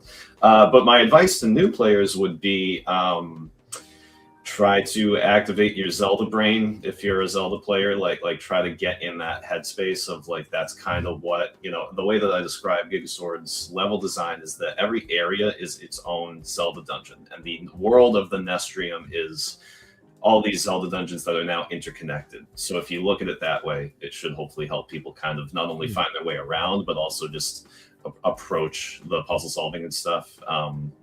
There are going to be times when you enter a room that has puzzle elements and you might be trying to do something and you might just not be able to do that thing yet. So like if you're in a room and you just cannot figure it out, there's probably somewhere else you can go. Don't get too discouraged. That would be my advice. Excellent. You know what? Before we move on, because we'll move on to the other topics, but let's give you a final chance for those. And by the way, I will also read off those who I think, and Mr. Everborn, you can agree or disagree with me, have won this code. We have 4 folks that I think really asked excellent questions that we'll be reaching out to and asking codes for. But before we do that, elevator pitch for those who may not have played the game. It's on platforms. Why should they play this game? I think we've made that case, but as the developer, please go ahead and do that finally for us, would you? I think Gigasword, like what we talked about earlier, I think it takes kind of a unique approach to the Metroidvania genre. You know, if you're looking for something that's more, not only more puzzle focused, but just kind of invokes that old school vibe. Like I said, if you're a fan of the older Tomb Raider games, the older Castlevania games, obviously if you're a Metroid fan or even a Dark Souls fan, there's plenty of that DNA in this as well. I have tried to just combine all of my favorite games, all the aspects of them into this project. Yeah, I mean, this came out. You know, I'm really happy with the finished product. Like this is Gigasword has become the game that I dreamed it would be back in 2020. So yeah, for anybody that's a Zelda fan, or if you're looking for a new action adventure story driven puzzle solving 2D pixel art game to sink your teeth into, then hopefully Gigasword is the one for you. Yeah, I'll say this. And again, I'm predisposed to like this kind of game. It has a Buster Sword. It is fantasy. It is a Metroidvania, which is my favorite genre of games. It is Zelda inspired, which is my Link to the Past, my favorite game of all time. So you can take what I say with a grain of salt, because I'm like genetically engineered to like this kind of game. But this was one of my favorite games of 2025. Like, and I say that legitimately. I think people believe you because we have a lot of digital ink talking about this game at this point. We have a lot of it. Yeah. But yeah, if you haven't given this game a shot yet, I think you should seek professional help. But it's that good. Anyway, I'm giving you your flowers while you're here, sir. Winners made one of my favorite games. Yeah. Winners of the codes. Lots of great questions. Thank y'all so much for always contributing.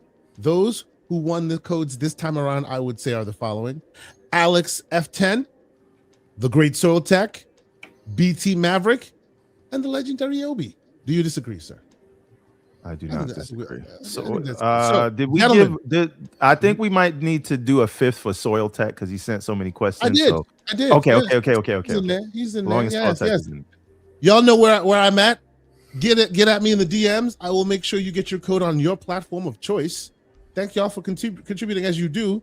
And yeah, thank you, Jack. I appreciate you for being here and getting us to get a little bit more knowledge on you and your game. A side question, which I think I already know the answers to my question, but you were a Nintendo kid, weren't you? Oh yeah, absolutely, big time. Yeah, for sure. That's right. Experiences with Genesis, any of the other platforms, you know. So my older brother is 6 years older than me, so I grew up with the NES and the Sega Genesis, even though I was born in '96, so I probably would have missed those things if not for him. Yeah, those two and the PS1 were like our three consoles growing up. That's what we had until the GameCube came out, and then we got that. And so my favorite game of all time is Mega Man Legends on PS1. Wow, good call. Nice. But yeah, no, we had I mean Genesis. I have so many good memories with Genesis games for sure. Yeah, very cool, my man. You heard that, MJ Dark. Okay, so I know we are running out of time, sir. I really want to thank you for coming by. You are also, there's a rule here: once you come on the show once, it is an open door policy. If we're ever talking about something that interests you, you can hop right in. Or if you ever come back and you got when your next project's coming out, your next Kickstarter, you are always welcome, and we really appreciate you coming by. You made something special, and I will be reaching out to you in the DMs because I want to talk to you about some advice for some things we're working on. Absolutely. Yeah. Thank you guys both so much for not only for having me on today, but for playing the game, for all the praise that you've given it, all the kind words. It means the world to me.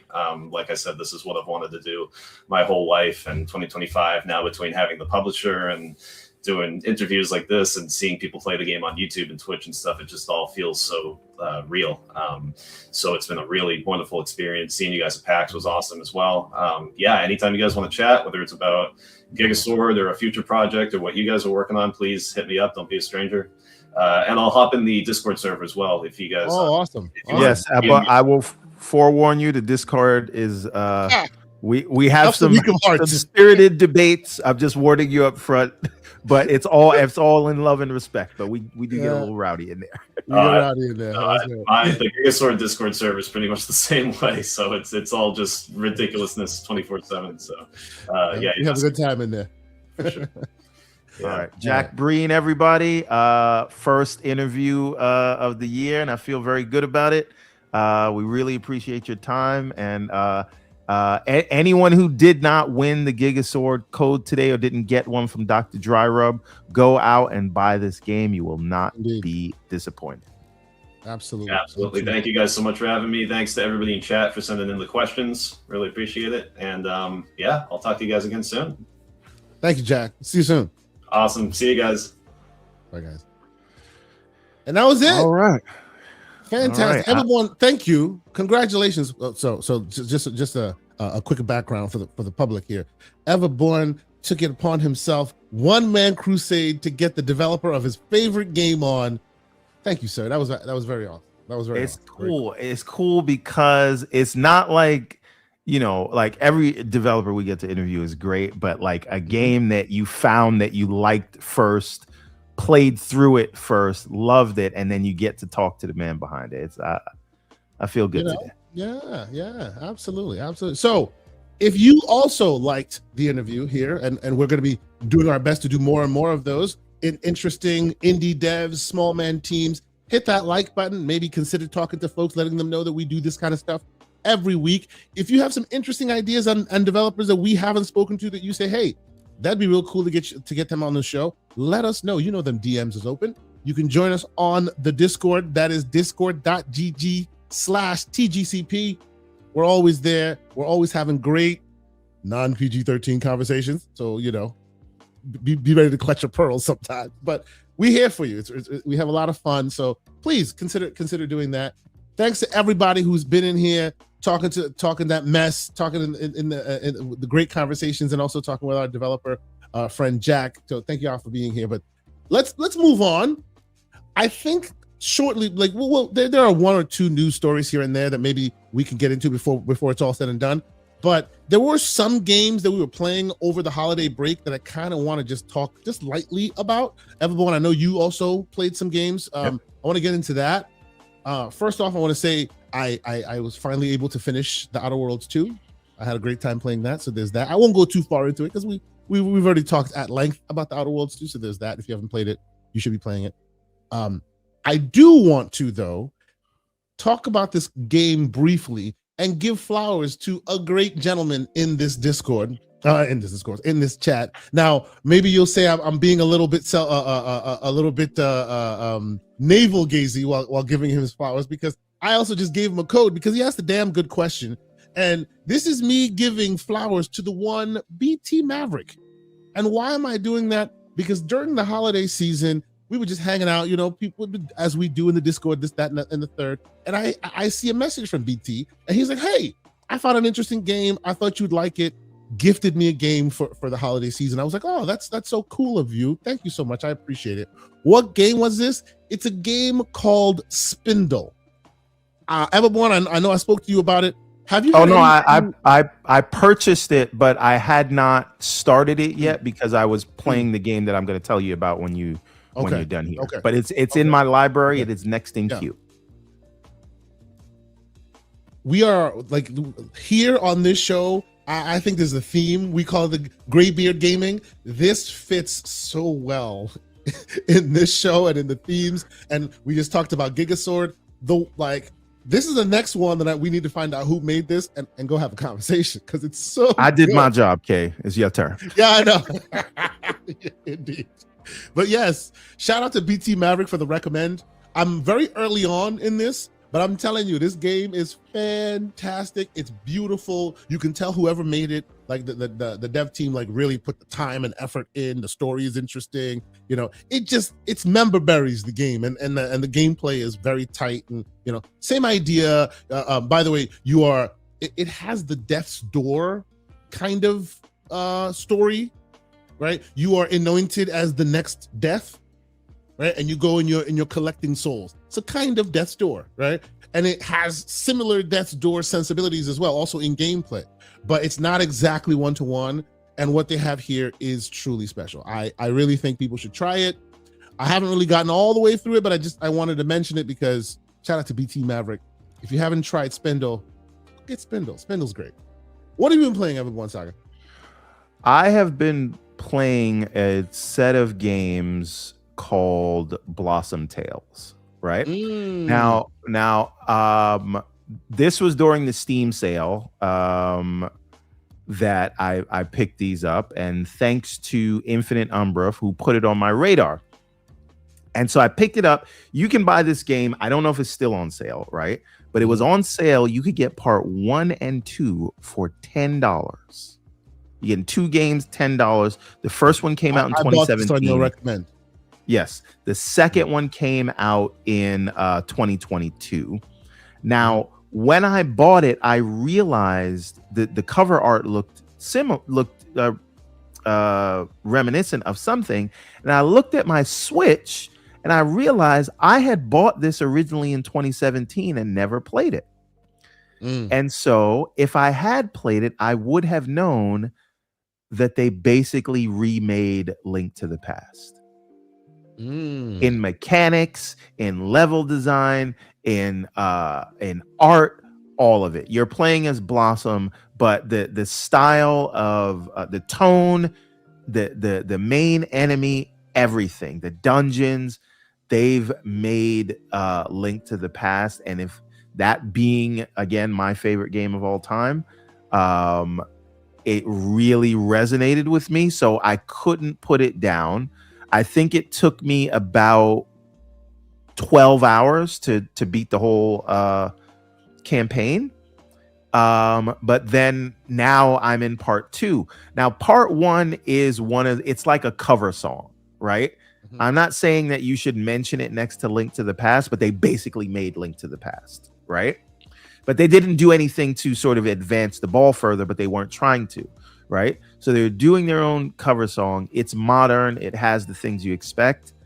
But the second one now, they're beginning to add new elements that make it their own. They're adding things like fishing. They're adding new weapon and enemy types. They're adding crafting to it, and so it's now beginning in the second one to become its own thing while still honoring the roots of where it came from. And again, as I say every week, you can't throw a rock without hitting a Metroidvania these days. The top-down sort of Link to the Past style action game, call it an RPG if you want, they don't make a lot of those. So this coming out and mirroring the Link to the Past game so closely, for me, is just a sight for sore eyes. So I cannot stop playing this thing. I didn't rush through, but like I couldn't put down the first one until I finished it, and now I'm on the second one. And I like, if Link to the Past is your thing, you are absolutely going to want to check this out. Very nice. Now I assume I'm assuming indie creation. How's the music like? Obviously, no voice. I mean, I'm not gonna. It's good. It's definitely good music. You kind of, when you're out in the field and things like that. It doesn't have that. Let's just say Gigasword. This is not, because that music is. Yeah. I'm not, but I mean, it does what it needs to. Like the music here does what it needs to. Yeah, Again, it is reminiscent of the SNES Zelda. Very nice. Okay, very nice. So you're playing 1 right now. You haven't started 2 yet. No, I finished 1. I'm on 2 already. Oh, okay. Oh, you're on 2. So this was showing is 1. What is the difference between 1 and 2? Like, is it just more of the same goodness, or have they upped the ante in any way? The second one feels bigger, but there's a lot more. There's a lot more abilities, weapons, and enemy types, and I'm very early into it. Okay. But just at the beginning of the game, you can kind of see that. So I do think they're beginning to make it their own thing, and I think that that's great. Any other game you want to discuss, sir? There's so many games that came out during that Steam sale. Listen, I literally bought almost 20 games. I think I bought 18 games during the sale. I have these are 2 of them, so I'm working my way through these, and then I will get to the other.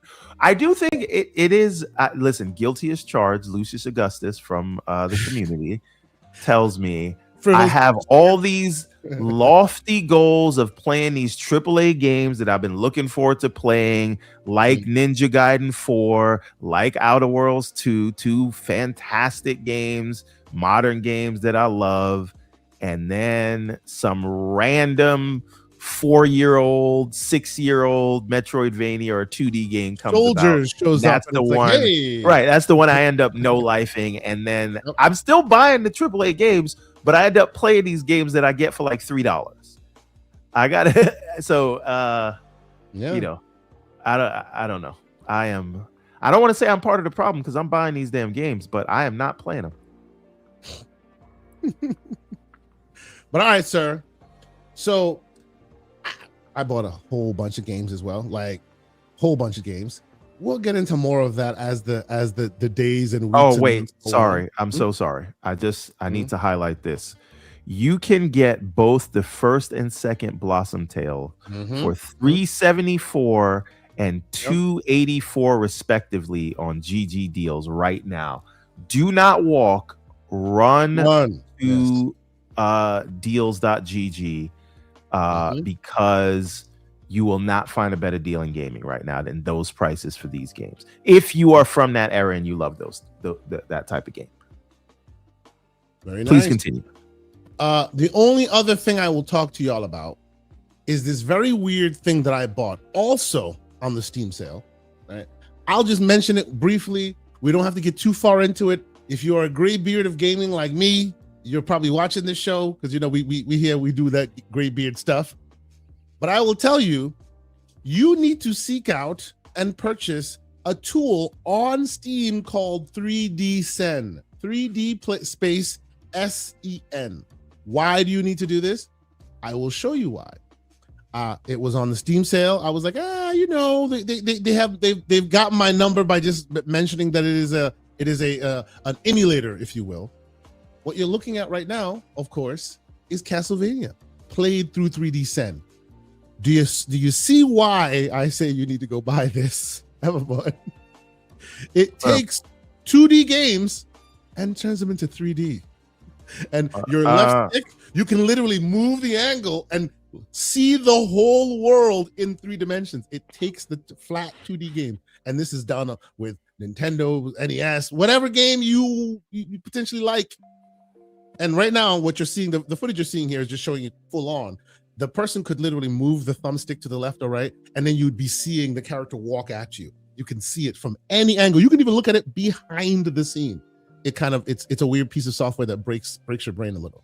But this can be done on Steam, on your PC, on your handheld, and like talk about your Mega Man and any like Mario, whatever you want to play. There's a lot of them, and you can totally 3Dify the thing. It is a weird thing, and it's not meant really for, you know, playing like your old games you love. It's to give you a new angle on the games that you love. Really cool, really weird little thing. I think it was under $10. And of course, you have to obviously own your game, the game that you're going to emulate in this way.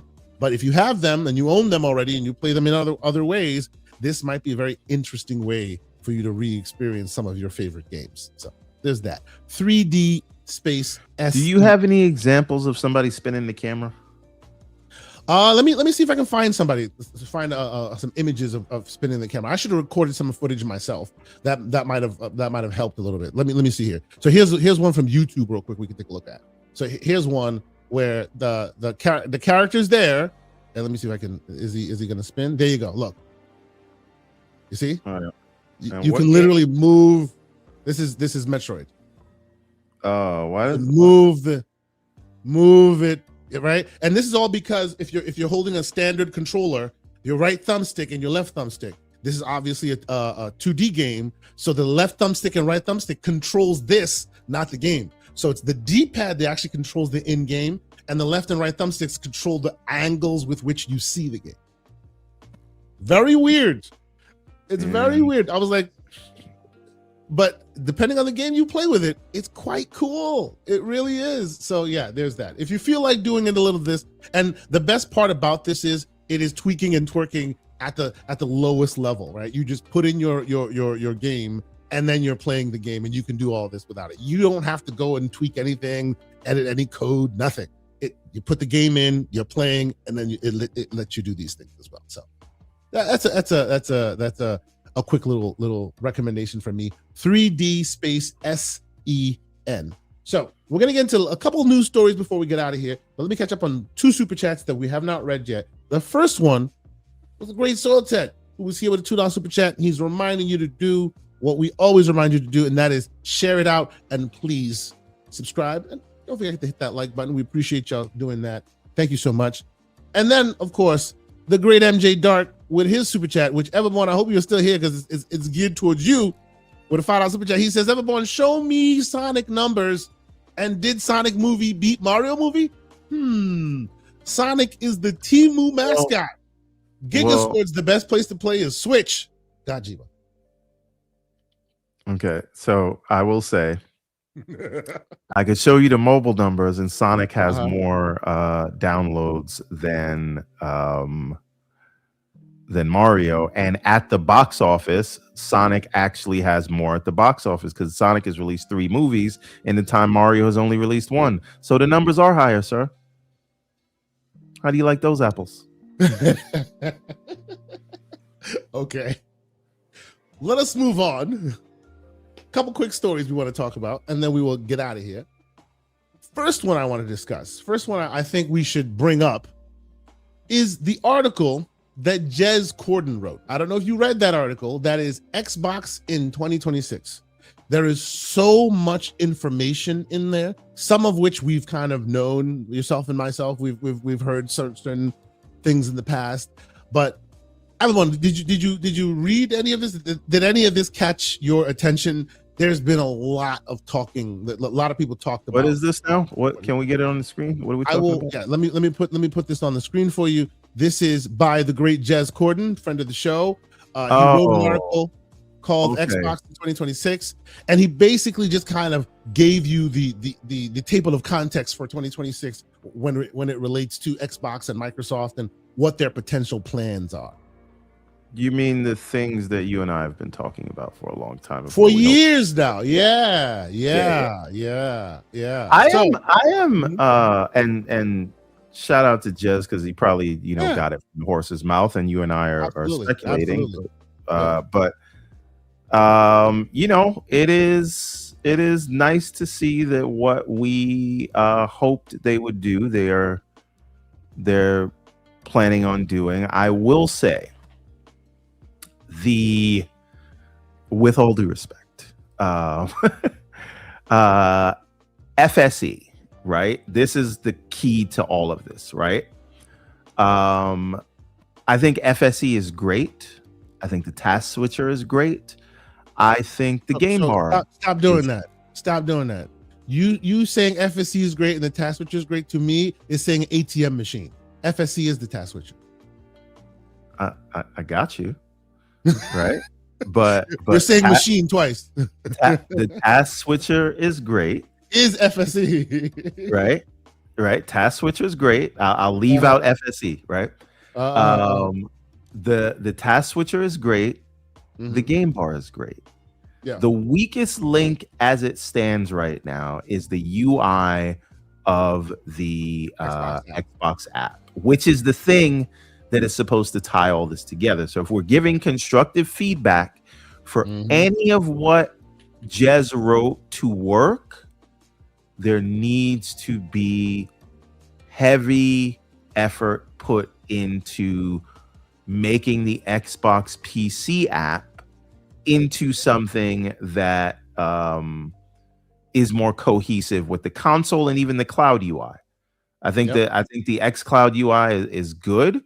I think that if they could bring something like that is fast and fluid that way to the Xbox PC app, then we're in business. Now, there's another aspect here, right? If you have a handheld right now, right? Let's say you have a ROG Ally X, right? Or an Xbox ROG Ally.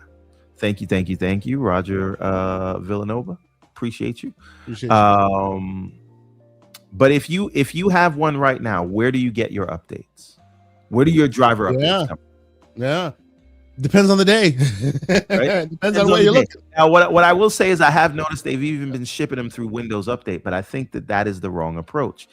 If an app can update the drivers on my device and I can update the games on my device from an app, why then not have the Xbox app do that if this is the thing you want people to see? If you want to turn off Windows, I shouldn't have to go to that settings in the gaming mode, right? My driver update should come through the Xbox app. My game updates come through the Xbox Everyone, I don't necessarily disagree with you on that, but they don't need to go that far, right? Because the games that you download still live on Steam, or they still live on Ubisoft, or they still live on EA.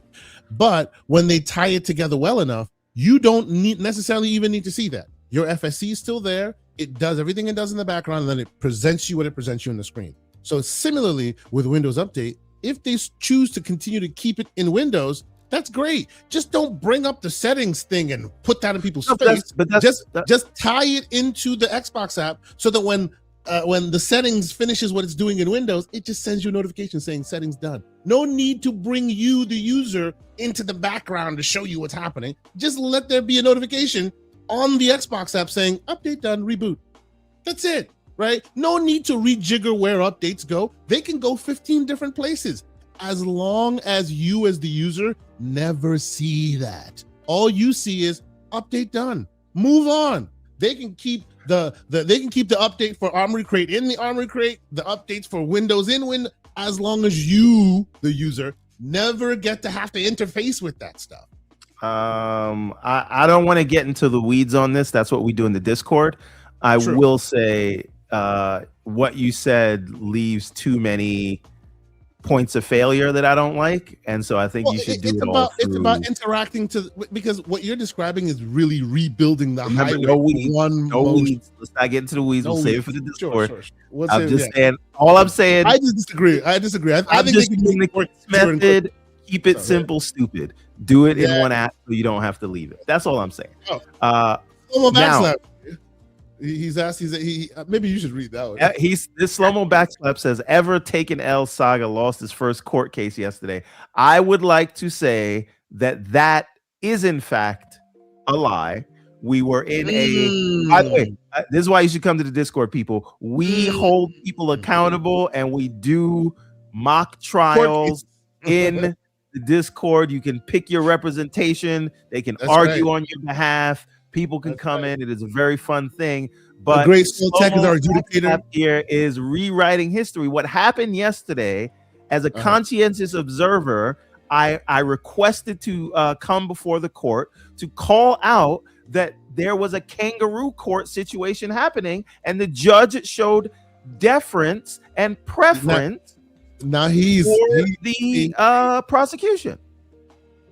I'm sorry, they did. I'm just calling it like I see it. If you want to call that an L, because the judge who was biased didn't agree that he was being biased, you can call it that. But again, these are Discord conversations. So sign up, come to the Discord. Now, please, if you too feel like Everborn Saga, the Everborn Bloviator needs to be taken to task, if you have a problem with the Everborn Saga and you feel that you need compensation, join us. Discord.gg/TGCP. Right? We have great lawyers that will defend your interests, and we will take him to task. And maybe you might even win something in court. Join the GCP Discord, ladies and gentlemen. We had so much fun. Oh my God, you have no idea. It was hilarious. But anyway, let us move forward. By the way, I want to like as the side, and I haven't spoken to you about this, Everborn. Like as soon as we were done with that, my brain was like, if there's ever been a use for AI, it would be to visually represent what happened in this thing. I want visually to be represented what happened in this thing, like a mock trial, maybe with cartoon characters.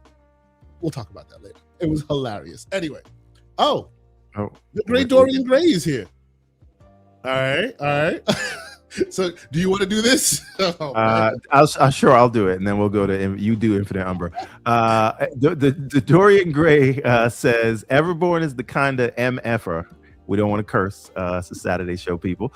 Who would turn off the low fuel light instead of just getting some damn gas?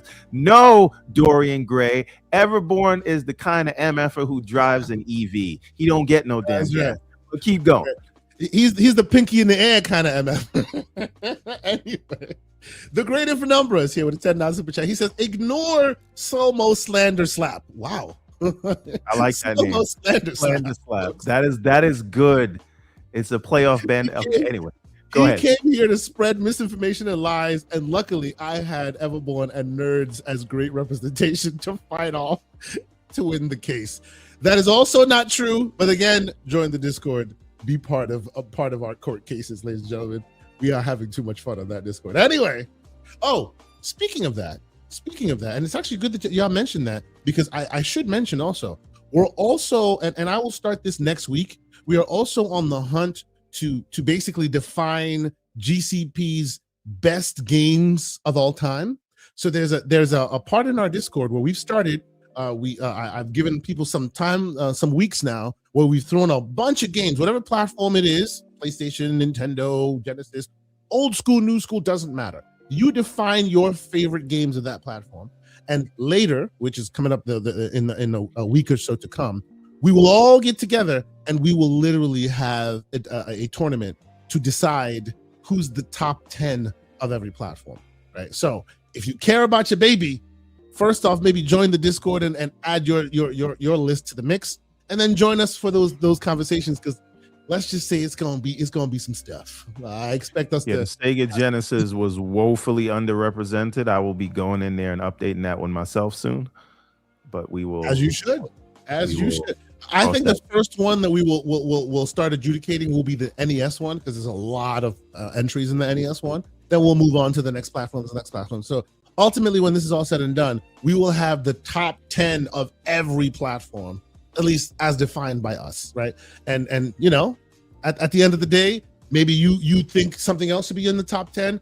Join us, make the case. We love to argue. Let's hear your argument for why this game should be top 10. All right. So besides that, we have MJ Dark again joining us with a $5 super chat. He says K Asante goes live on GCP serving papers to magnify. Goes live on GCP serving papers to magnifying boys for game hour fraud versus the president of Nintendo. Lawyer up. When are we gonna have this debate, by the way, sir? When are we gonna have this debate? Because I think that's probably the next one we're gonna do as far as our court case. Is gonna be the people versus it's gonna be Nintendo of America versus the people versus K Asante, clearly, because he's got a problem. Well, you can be part of that conversation and maybe help me out on the Discord. So join us. Anyway, he also finishes with a $2 super chat saying K equals cap with a capital K, because you know he doesn't know how to spell. Cooking, as in KOOKING, the books, and then Gojima, because he has to call another human being with 10 fingers and 10 toes a god. That's neither here nor there. Anyway, thank you for your patronage, sir. So let's move on. What I want to discuss before we get out of here, we at least have to talk about the developer direct. rumor and speculation. There's been a lot of tea as it tends to happen during during this time of year when they're close to releasing that video. It looks like, as usual, they have secrets, as they also have secrets every year. So I'm not surprised there. Do you think there'll be shadow drops this year? I don't know about that. It looks like talking about they having a potential fourth game. What do you think? I think you could have two potential like games that are not there, because they've done things like that in the past. In terms of a shadow drop, they've done it multiple times now, and if it is a shadow drop, I think it'll be something small, right? Because like, just let's think of the recent shadow drops they've done, right? Wasn't obviously Ninja Gaiden Black 2 was a shadow drop, right? The Oblivion remake was the worst kept secret in gaming, and it was basically shadow drop. They gave you like a week's notice. Grounded 2 didn't have a lot of runway time, right? That kind of came out of nowhere when they announced it was out. Correct me if I'm wrong, chat. Yeah, and I see the Black John saying Hi-Fi Rush, but that was 2023. I'm just saying they've done it so much last year. I haven't got any indication from them that they think it's a bad thing. So I wouldn't be surprised if there was like some small title, whether it's first party or not, that they do this sort of shadow drop thing for. As to what those other games will be, I think I initially said E-Day, but I'm like, that's hopium, because E-Day. Oh, come on now. This is no way. No. And that's not because I don't think it's happening this year. That is because something like E-Day deserves its own direct. Right? Its own direct completely for an hour, just talking only about that game. I don't think they should. Yeah, and then there's Halo, which we kind of got a big reveal of that, and we know what the campaign is already. So how much could they show? That seems like something you want to tee up closer to the launch. I also think that, we've heard from Jason Schreier and from Insider Gaming sort of conflicting views that GTA 6 is locked and loaded and they're going to hit the date, and then from Bloomberg with Jason Schreier saying, yeah, I don't know about that. So we'll have to see what happens with GTA 6. But if you're planning your fall release schedule, you're kind of going to want to play that close to the vest until you know whether you're going to be in the clear. I will say one thing, and this would be hilarious, and because I'm petty and I like chaos, if GTA 6 gets delayed, and I'm not saying it will, but if it does, they could delay it up until March of 27 because they still be in their fiscal year.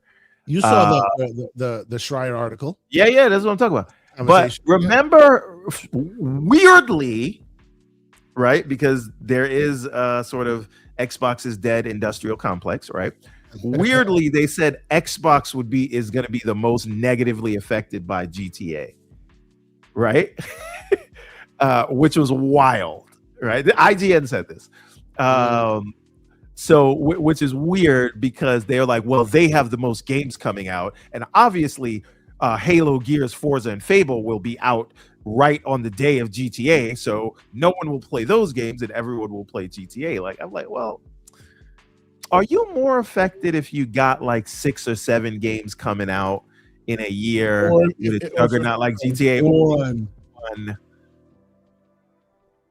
But it's weird how things are pitched that way. Anyway, I don't know, Bub. What do you think? All right, if you don't know. Okay, so but the thing is, what would be hilarious is if it does get pushed out to January, February, or March, making everybody like all these games come out, and so the one that they said would be the most affected ends up benefiting the most. That would be hilarious. Just the general the general idea. And by the way, I should say, if all those games ship, because I know there's somebody in the chat like, oh my God, they don't know how to ship anything. We don't know if E-Day's coming out. We don't know if Halo's coming out until I can download it. Sure. but we know they just shipped 12 games in 2025, right? That's First it. part. That's it. That's before we get to the deals. So we'll see what they do in 2026. Indeed. Nerds and Other Legends says he thinks it's really weird and funny how I'm wearing a t-shirt because it's summer here and you're in Antarctica at the same time. Listen, man, I am out here fighting for my life to keep the heat in the house at 68 degrees during the day. Yeah, I don't turn it to 72 till we get to nighttime. It's real out here, man. You ain't seen these Con Ed bills. Yeah, let's not talk about that. Lord help us. Also, the Duck of Death asks if anyone's playing Neon Inferno. I gotta get back to that. It's so good. I beat Neon Inferno over the holiday break as well. Great game, awesome game. We gotta reach out and get that guy. That's another guy we interviewed at PAX. We gotta see if we can get him out here. Indeed, awesome game. And it's also another game that's on everything. So if you haven't tried Neon Inferno, definitely do it. If you have a device or a TV or anything with an OLED, that's where you play it, because it is like, oh, so beautiful with the way that its art style, the way it represents itself. But thank you for checking out the show. Thank you for being here. Let's see. All right, so the question I have to ask you about this direct here, because VGC has now said update. VGC they understand that the fourth title is a smaller scale title from an original Xbox studio. Who do we think we're talking about here? Who do we think this is from them? We know a lot of their studios, right? And they said Xbox. They didn't say Activision, which is also part of the mix, right? Who potentially have we not heard from that has something interesting to show? I will say this. Okay, go ahead. Even though they showed up, I still kind of think this is Double Fine. Little teams doing lots of things. Kiln. We heard about Kiln, right? They did Keeper. They have so many little teams. I think this is another one of their little projects that they come out with. Even though if that is the case, I could absolutely see them shadow dropping something like that, something smaller. But I don't listen. This is more hope than speculation. But I would not be surprised if we saw, not with a date, but we got some in-depth from Undead Labs and State of Decay 3 or Clockwork Revolution. I'm not saying those are coming out this year. No, that's not a small game. No. I am of the mind that we'll see 2 extra things. I think it'll be 5 games. Okay. Nice. All right. Now, again, I am only guessing. I have not heard anything. I'm not saying anybody's wrong.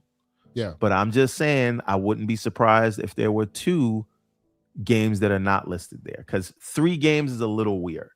I don't think they've ever done just 4 games either. Yeah. Well, I mean, even when they said just 4, it wasn't just 4. But I think I have a feeling we're going to see 5 games there. That's what I'm saying.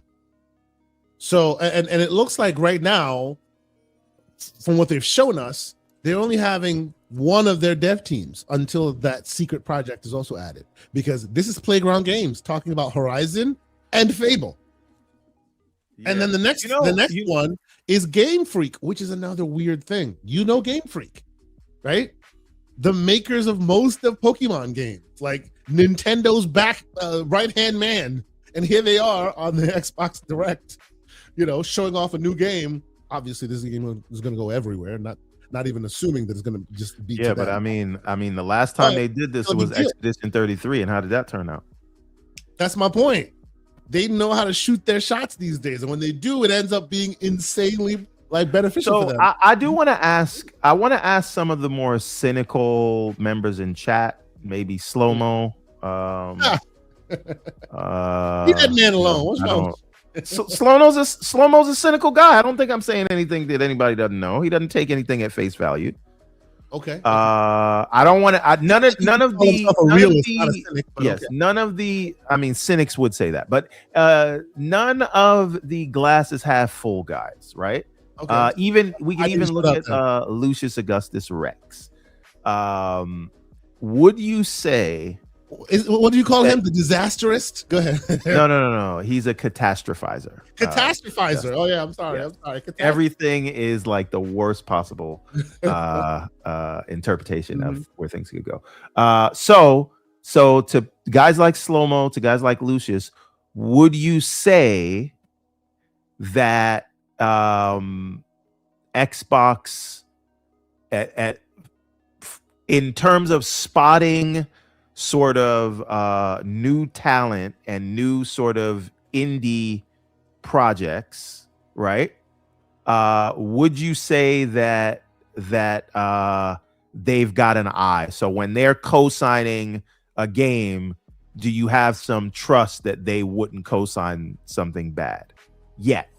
Right? So when we look at them making sure they've got replaced, when we look at them making sure they've got Expedition 33, when we look at them making sure they've got Hollow Knight, Silk Song, are we at the point yet where if they're like putting their marketing behind an unknown project that we feel like it's probably going to be good because they're making a big deal out of it, or not yet? And how much more would you have to see before you could feel that way? I've made this analogy in the Discord. Back in the 90s, in music, there was the and they still exist, but they used to do a lot more. A&R managers, those who are responsible for going out in the community and finding the next big thing.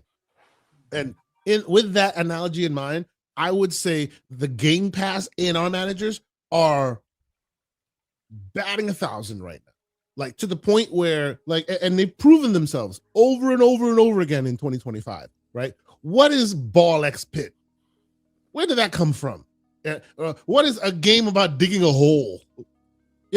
Nobody would buy. By the way, I just would like to say a lot of every platform has stinkers that they endorse. Like, so for example, hey, we're getting guests. I'm on the show, sir. Right? Out of here. Close my door. so every platform has like stinkers that we could talk about Code Violet, which PlayStation advertise, right? I'm saying the ones that they really wrap themselves around and present in something like a game showcase right next to Gears of War, like how they did with Expedition 33, or in a developer direct. Hey, look at the great Dorian Gray. Well, all right. Well, okay, sir. We need to talk. Interesting. All right. Interesting. Cool. Right. Yes. So those guys who's responsible for bringing the talent in, they are hitting like on all cylinders to the point now in 2026. If you tell me Game X has come out and they've put it out, I don't need to know what it is. I don't need to know. They put it on their service. I'll try it because they're very good at picking great games now. I'm already convinced. I don't know about y'all, but I'm convinced. Yeah, I mean, I like, convinced me. When I look at, and again, I see like PlayStation, I see Dorian Gray, I think he said something about PlayStation knows how to spot a hit. PlayStation knows how to spot a AAA hit these days. True, right? They do. Yeah. If it's AAA, PlayStation's probably going to know about it first, and if it's available. Spot the indie gems. Yes. No one knows it will be the next big thing. They know how to do that. And they've done that multiple times. Vampire Survivors, the hilarious game with the dude who eventually got kicked out of his studio. I forget the name of the game at this point. Also a short-lived exclusive on Xbox. Every time they wrap their arms around a dev team or a studio or publishing house that's new and you haven't heard of them before, chances are the games they come out with eventually hit the zeitgeist.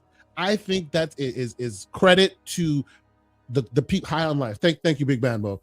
Like, I think that's a credit to the people they've put in position to look for those indie games and indie gems in that way. So they need to get credit for that. So Slow-Mo says, I think they're getting better at pinpointing indie games that have potential from Western studios but haven't improved AAA games or Eastern games yet. Yeah. So the thing about the Eastern game, I mean, I guess they did have the marketing for what's the Atlas RPG that just came out, the fantasy one. Oh, yeah.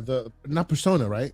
No. From the Persona guys. I don't know why I can't think of it. It's like RPG. I Yeah. apologize for not knowing, but I don't know that we could even give them that because that was probably part of a broader partnership Metaphor. with Sega. Refantazio. Yes, you said that kind of Refantazio. zestily, but I know. Because it's yeah. meant to be said in a zesty fashion. I'm sorry. Yes, but Yes. again, that was part of a broader Sega marketing thing, so maybe you can't give him that. But yeah, I think Slow-Mo, you might be on the money. If it's a Western game and it's like an indie game and they are really embracing it, I think they've got an eye on that, and they've been securing too many of them to think it's a fluke, to my mind, in the last like 3 years. Mm-hmm. So I say all that to say. Mhm. I say that to say that we should be looking out for what this Game Freak game is. If they're putting it on Front Street like that, maybe it's a banger. And another thing that I know you and I don't really potentially care that much, but this is the equivalent of PlayStation putting what do you call it, Housemark on Xbox's developer direct. This is Nintendo's right-hand man, responsible for so many of their hits, their exclusive hits, and here they are, just hanging out with the Xbox folk. It's kind of a big deal. Kind of a big deal. Just saying. And then she's telling Nintendo, "You don't got to worry about him. We just cousins." You know, and I see y'all in there. Aaron's like, "Oh yeah, but they suck now." Isn't that how it always happens? They suck now, like because they're on Xbox's stage. They suck now. I'm sorry, that's just a little wild to me. I don't think that's what he was talking about. I don't think that was. Oh, okay. He's talking. I hope that's not the YouTube channel promoting Aniba Village. I hope that's not the case. Because I'd be like, come on. Anyway, he said, "Yeah." Slow-Mo put out a super chat. He actually put a comment first. He said, "Phantom Blade Zero is a great example of how PlayStation is quick to jump on a AAA game that will have the juice." You are not wrong. You're not wrong. I played that game multiple times, and I'm telling you, that game, whenever it decides to release, it will be a zeitgeist mover. It's awesome looking. Yes, but let's address the super chat real quick because I think he just set me up for my next rant. I have been ranting like this for a long time now. Thank you, sir, for bringing this to Front Street because I've been wanting to talk about stuff like this for quite some time. He asked with a $10 super chat, what's y'all opinion on Anthem shutting down with no offline mode? Should publishers be allowed to shut down a game and not even allow it to be downloaded before its shutdown date? Sir, I have been a one-man band talking about our digital rights for a long time. They are a company. They can do whatever the hell they want. But it is incumbent on us, the consumer, to have representation ourselves to force all of these guys to go, look, we know it's an online game, but this game specifically has the ability to do offline and ad hoc connections. Because the consumer has spent their hard-earned dollary dues, you don't have the right to just lock it down and say, peace out, all your money's gone. Right? There needs to be some kind of watchdog group in video games that keeps the people's interest at heart. Because if you don't, this is exactly what's going to happen. Right? You could easily figure this out and give it an ad hoc mode, offline mode. And this is not just these guys. This happens all the time, because it's left within the vested interest of the publisher to decide whether it's something they want to do or not. It should not be that way.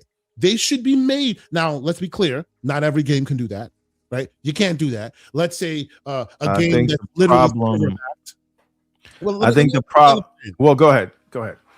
A game that is server backed, that is mainly server backed, right? You logistically can't do that because all of the content is server centralized, right? There's just no way for that to happen.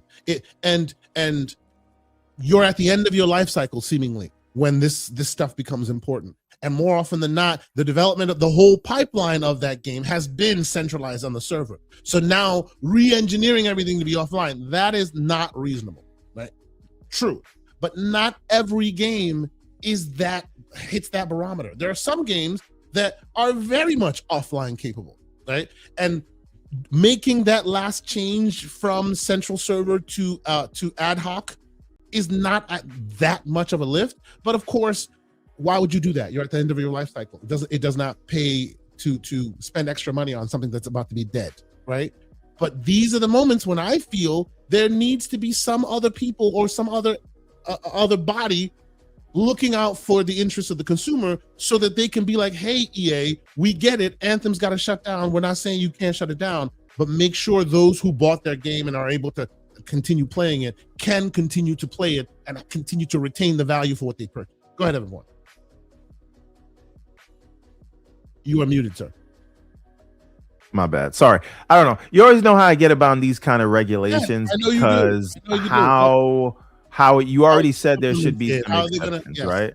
Right. How do you do that? How do you determine what games are required for what? There are layers to the onion doesn't mean that you don't peel it. There are layers. Well, I mean, look. I think the is this something that the market can't solve on its own? Like the next time EA tries to sell you a service type game, maybe you just don't mess with them. It's been early 2000s. I can give you many handfuls of examples where they could have, because we spend time doing this, so we know instances where it's not possible. But I can tell you many examples where they could have, and because nobody made them or there was no interest for them, they just let it die. And all you hear is people with all their vested interest in money, and this is not a PlayStation problem, not an Xbox problem. It's happened everywhere, right? And all of them, you're just like, hands in the air. Can't do a damn thing about it because you don't have the power and nobody can make them. No. But you do have the power. You have the power of the purse. Now, Slow-Mo also points out that Knockout City, Redfall, and Suicide Squad all introduced offline modes before shutting down new content on the game. And by the way, a game that's all based on their own altruism, though. No, I understand. I understand. I understand. But what I'm saying is, even when we look at Towerborn, a game that I know Slow-Mo tried it, wanted to like it. No, I understand. By the way, I understand. They switched it from an online only free to play game to an offline single player game, which is what I think works better for that. For them, I think they know that if they do that, it could potentially lift up their But again, I would trust them when they came out with another game because they did this. EA, if you go and play another service game from EA, that's kind of on you. Come on. No. Why can't we operate with any self-control? I get right. That, don't support people who are raking you over the coals like this. If it was me, I would never play another EA service game. This is the modus operandi of the gaming industry, and they move by money. In order to change this narrative, every single one, well, not everyone, but enough, will have to change their method of operation to hurt the wallet enough to tell EA that it's a problem. That is not a righteous way or a realistic way to move the ball forward at all. I think it absolutely is. I think these guys move all the time because we don't have no self-control. We don't have any self-control, and we need self-control. Right? That's ridiculous, sir. That's ridiculous. I think there's a need for a higher body because look, these corporations have a lot of money and a lot of resources, so they can gear themselves ready to screw you. All right, that's cool. That's cool. What you gonna do when EA releases another service game? You buying it or what? Play it. I never buy any of their games, but that's neither here nor there. Cool. So you speaking with your wallet. More people need to do that. But that doesn't change it necessarily. It doesn't. It'll just remove it from your contention, and then you'll move on. But my point is, there's a reason. There could be a way of keeping some kind of guidelines so that when people in general go to buy a game, they have assurances that, hey, I'm buying into this game, and even if it goes away, I will still have some value retained. It's possible. Remember, during the Xbox One gen, when they were talking about TV, they were going to build that. And then people went, no, and they stopped. Okay. They were going to build that. Let me ask you this question. For those games that you feel should be exempt, why? Because some games are impossible to do that. But you still spent your money, just like you did on the game that it is possible for. No, understand. There are certain games that are so server backed because of the engineering of the game that it's impossible to play it offline on your own. That's just what it is. Cool. So if that's the loophole, and I'm making a game, I'm not making nothing that would fall into the thing. Now if you don't think they'll do that, you don't think these guys at EI? No, I'm not. I'm telling you what these corporations would do. Right? Well, if there was a law that would require you to keep a game online all the time and you'd have to make it server based, that is the way they will design their games, because they are not going to want to have that liability. What I'm saying is, currently today, there are games that are designed in multiple ways, and they are designed that way for a reason. They don't design that just to get out of the loophole. The games are designed that way because they want to maximize certain gameplay elements. What I'm saying is, having a rule like this won't change that, because the type of games you want to make that will have an offline mode will still be necessary, whether or not there's a regulation in place or not. The only difference is you will know that, oh, this is the barometer why I can't do this, and this is the barometer why I can. If you, like, in your world, that means the reason why they make ad hoc games would then go away. But what I'm trying to tell you is it's not a choice. Certain games require the way it's the method of implementation, right? They didn't just do that to just do that. They did that as a necessity. So whether or not you have a mandate to keep those games alive in an ad hoc way won't stop them from making the game. It won't. It just means that when you're architecting the game from day one, you may have to keep in mind that, oh, we're going to have to build that ad hoc nature in from day one, so that in case we get to the end of our life cycle, because we're building a live service game, now we can flip that on. That's it, right? That's why all those other have been able to do. You're kind of glossing over the idea of architecting the game in that way, but that's fine. But again, what my issue is, when you create a loophole, because here's the problem. The reason these guys don't want to keep that game on right now is because it would cost them a lot of money in terms of licensing and time, in terms of upkeep, and they don't want to do that anymore. You now force them to, and by the way, I'm not saying that they shouldn't do what you are saying. I'm saying if there is a law on the books, they are going, and there's a loophole like you described, they will change their design elements, and it'll be worse for us. I think the best way to solve this problem means there will be never a game that has ad hoc capabilities. Not never, and please. So when you do that, right? Say never. That is kind of a straw man that says, well, no. Forgive me. I guess I'm trying to fundamentally understand what you're saying. You're saying that if there's a law in the, or I wouldn't even say it's a law, but just like the ESRB and the rest of this stuff, if there's a regulatory body that gaming agrees to adhere to, what you're saying is that will incentivize them to no longer focus on that type of development in order so that they don't have to adhere to that.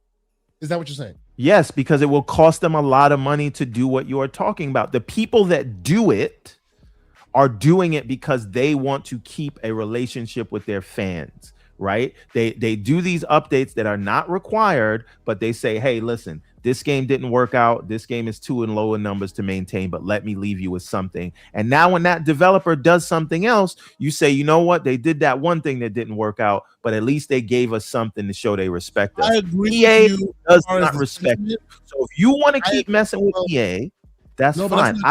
That's not true, because what Slow-Mo said even include games that EA made that they did include an offline mode. I don't think the reason for, I agree with you that the sentiment of them doing that does work, but I don't think that's the reason why they do that in the first place. They engineered the game a certain way because it needs to fulfill a certain requirement. And at the end, when it's all said and done and they think it through, is the juice worth the squeeze to give them this last update? If it's not financially advantageous, no. If it is, then why not? Right? That has been the move for this forever. What I'm saying is, if there's a push industry-wide to say that this should exist as a fundamental requirement, then those ideas. But it's not fundamental if it has these loopholes, right? Like if you're saying, it's not a loophole. It's not a loophole. It's a requirement. You have an Some games online cannot game. run The offline. game is going offline, and you have to make sure people can still play this thing after you're no longer supporting it, right? That's effectively what you're saying. It should be a law that you have So, to do that, ladies and right? gentlemen, This ladies and law gentlemen, doesn't. you Go will ahead. not answer any of these questions here. This, again, is a Discord conversation. You know what? You're will right. I about might this have to on bring you up on charges on this, sir. We're gonna be talking about this We're gonna because have to go to I court have- about this. and slow mo. You and I, we need to talk because I have been And on this I want to make it for very clear. This is not, I'm not saying this in any support of these corporations. I'm literally saying stop buying games from them. I don't care about these corporations. I don't care about their problems.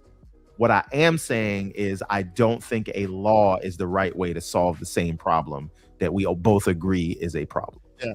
So Briscoe Kid is asking, I bought Anthem a while ago, so will I ever be able to play it? The problem here is no. But if you were to buy, you bought like what's the bite back one, the one that the Xbox really like screwed the pooch on. That game that you can play because before they closed they shut the servers down, they allowed the offline mode, right? Anthem, you could have done similarly. It just seems like they possibly engineered it incorrectly. Redfall, thank you. It seems like Anthem was engineered incorrectly, and in hindsight, remember we have heard so much about. It took them 6 months, just 6 months, to show you what to show us what we saw, right? So the idea that they had all the logistics worked in the background in order to facilitate this for us, it makes sense that they didn't do that, right? I get that, but they should have, and because of that, because their first decision that they made did not include any of that. Now towards the life cycle, and now they're at their end. As much as you bought in, it's all gone now, and you have no recourse. And you should never support them again. Right. You should never support them again. If they took your money like that, do not support them again. Aaron PRND, I don't know if I pronounced that correctly, but he says trying to get devs. Okay. Apologies. Lucius posted a question about the bite back edition. Yes, they did. They have done that. I'm sorry. Go back. I gotta find that. Try it again. Okay. Trying to get devs to change after you buy a game is like telling a promiscuous woman to be faithful after you marry her. That works two ways, people. Same thing with a woman marrying a man or whatever. Men do it too. But yeah, man makes the point. Hoes are gonna hoe. Whatever the gender is. But that is the reason why it should be. It's like saying we'll make sure that game devs keep the content maturity, righteous, even though there's no framework for it. There was a reason for it. And yes, I know as soon as I bring it up, you'll say they're a corrupt organization as well, and you are right. But as much of a corrupt organization as they are, the MSR, the ESRB, and the need of certain content classifications, that really was a benefit to gaming in general. It just was, to the point where you developer don't develop just making whatever the hell you want. You develop knowing that, okay, I have to fit within this framework. Otherwise, kids ain't going to play it, or adults are going to have to be mindful letting their children play it. All that stuff matters, right? I wouldn't say that coming out changed the way gamers, developers created their games forever, but it gave them guidelines as to hitting the right demographics. That's all the kind of idea I'm thinking about here as well, right? You're thinking about a law and a regulation. I'm thinking about an idea. I think there's a need for it. And until it happens, you will see this stuff happen over and over again when you, the consumer, don't have the power that you should. And you do have the power. You actually have all the power, because it's up to you whether you get these games. Yeah. So you have to decide whether you want to buy this game that then 4 or 5 years later they will either screw you or not screw you. How are you? No. You listen again. If you bought Anthem and you into Anthem and you bought the microtransactions and they just shut it down like that, the next time they make a game, you know what to do. You are in control of the money that you worked for. You're in control of the money that you spend. You don't have to buy their games. There's enough games. There's enough other games. There's enough trusted people that when they shut stuff down, they didn't leave people high and dry like that. It is up to you if you are going to go support them after the fact. And fool me once, shame on me. Fool me twice, I guess shame on government. I don't know. Is at the end of the day, let's make sure we fleece people enough, and if we don't do it enough, they'll come back. If we do it enough, they won't come back. But at the end of the day, those who are treat your customers right, and they should come back to you. But again, in the gaming aspect, we have no self-control. We're just gonna buy anything they throw at us, no matter what we do. And because we don't have any self-control, we need some kind of law in place. So, and then Slow-Mo says, so people who bought Bleeding Edge should not buy another Ninja Theory game if they feel left behind. Yeah, absolutely. But you That's see the way how you feel. Why not? It's not really. It is. Do you trust the developer or not? They left you high and dry. Do you still trust them? And by the way, a lot of people didn't buy Ninja Theory's next games. I'll just point that out. They're not like million sellers. It shouldn't be about trust. Trust should not be the only lever here. There need to be other levers that are more tangible than, oh well, now I don't trust them anymore, and that's it. That's all I can do. I'm not. And then the string of you that they've done, they get to get away with it because there's just nothing else for them. I am not asking for clairvoyance. The man Steve-O. I'm asking for you to have a memory. Remember who you are. Remember what they did to you, and then move forward accordingly. It's your money. Yes. You worked for it. True. You don't have to buy everything they put in front of you.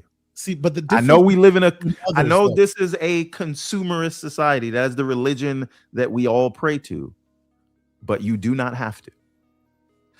Look, I think the difference between you and others in this instance is when you spent I bet I won't buy the next EA service game. I bet that. When you spent your money, right, and you've decided that was not money well spent, that's water under the bridge for you. You move on. Oh, I've made my decision.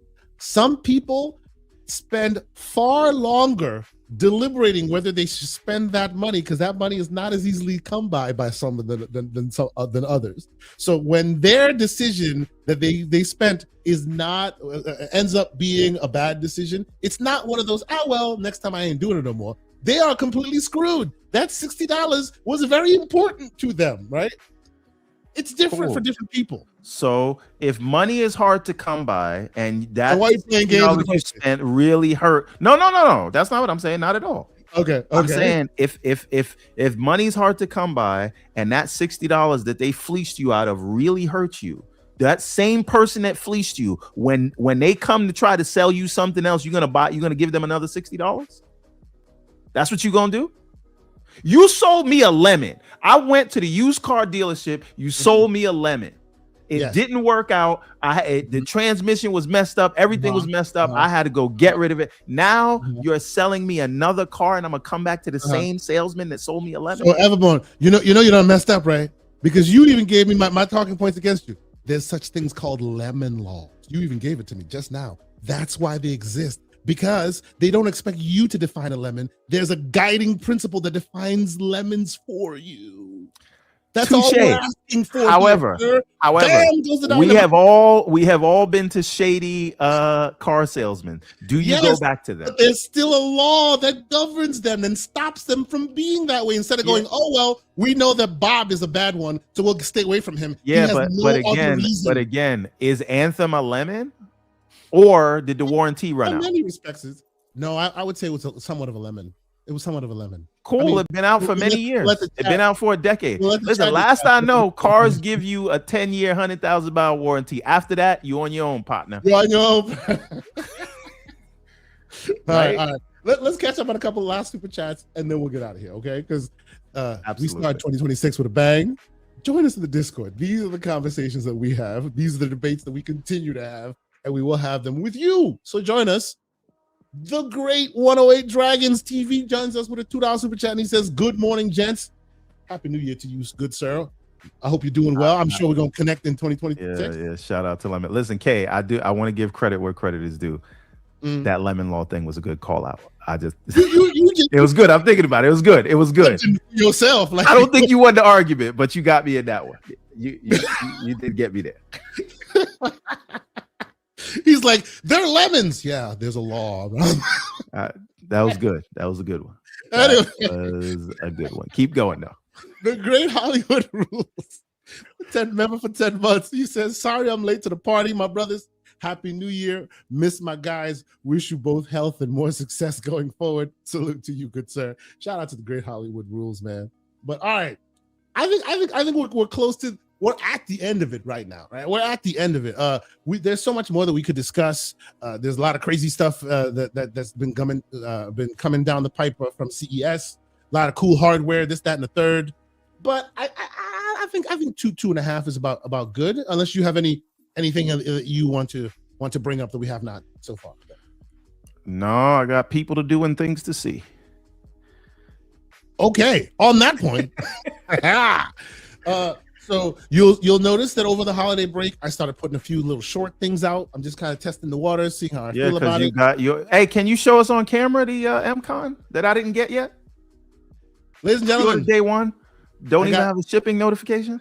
MCon controller. Here it is. Here's my Android, my iPhone, because it doesn't work as great on Android because of the. But they have a sticky thing that you could use, right? They do, but the sticky thing is not. Put it on the back of your phone. No, okay. I did put it on the back of my phone, and then I did this after 2 hours, and then I did that, and then the sticky thing was there, not on my phone. That's what I'm saying. But of course, if you have an iPhone, it already has one. If you have an Android phone, the newer Android, they have MagSafe now, right? Or you can get a case that'll do it. Yeah. Once you connect it, bam. Oh, my bad. This way. So basically, up, and you can play it just like that. Very cool. You know, it's not the oh my god, this is how I'm going to game from now on thing. But you have 5 minutes. You need to game offline real quick. You want to do something. It's got cool little grips, almost grip that work really well. Really interesting. So no, I think the MCon is pretty cool and pretty useful. I did a little video on it.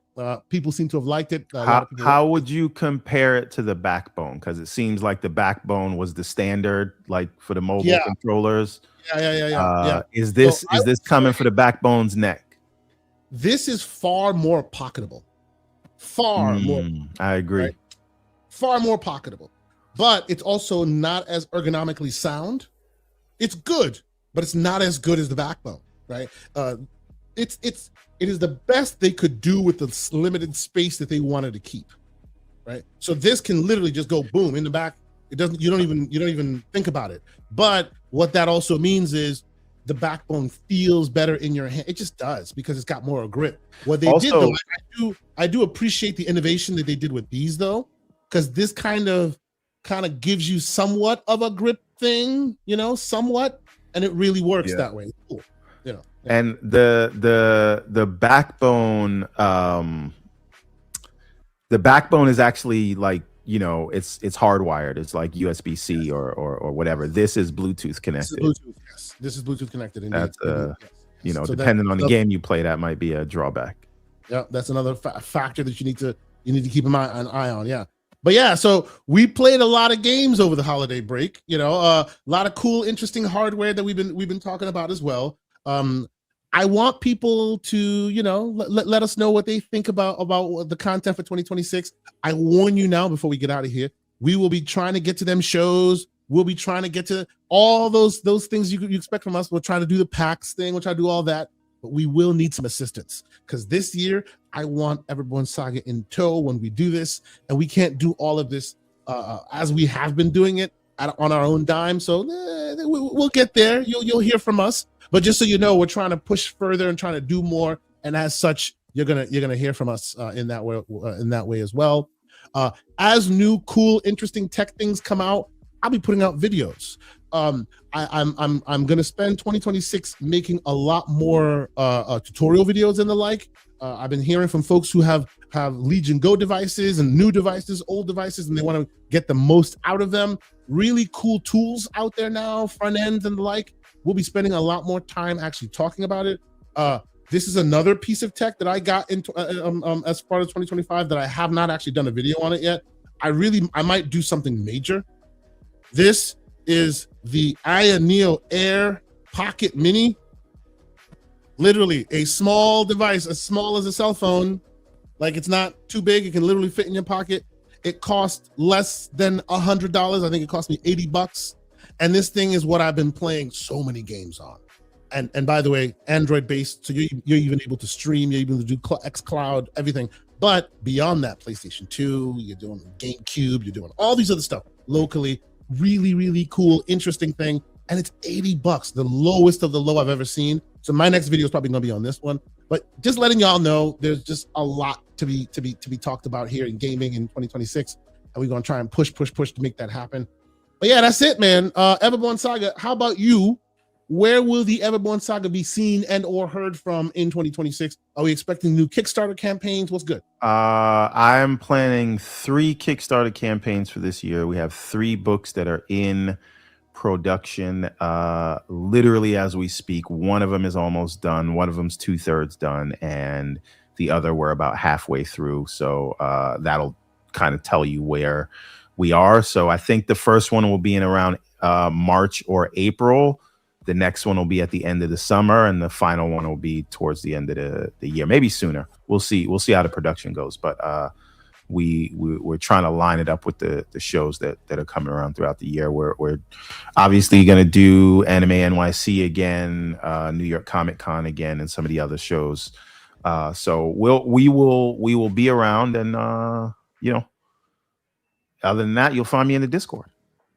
Excellent. And if you guys want to send me out to these shows with Asante, let's go. We're gonna work on it this year, man. We're gonna work on it. Last thing before we go again, Alex F10, the great Soul Tech, the great BT Maverick, and the great legendary Yobi. All of you have won codes for Gigasword, gentlemen.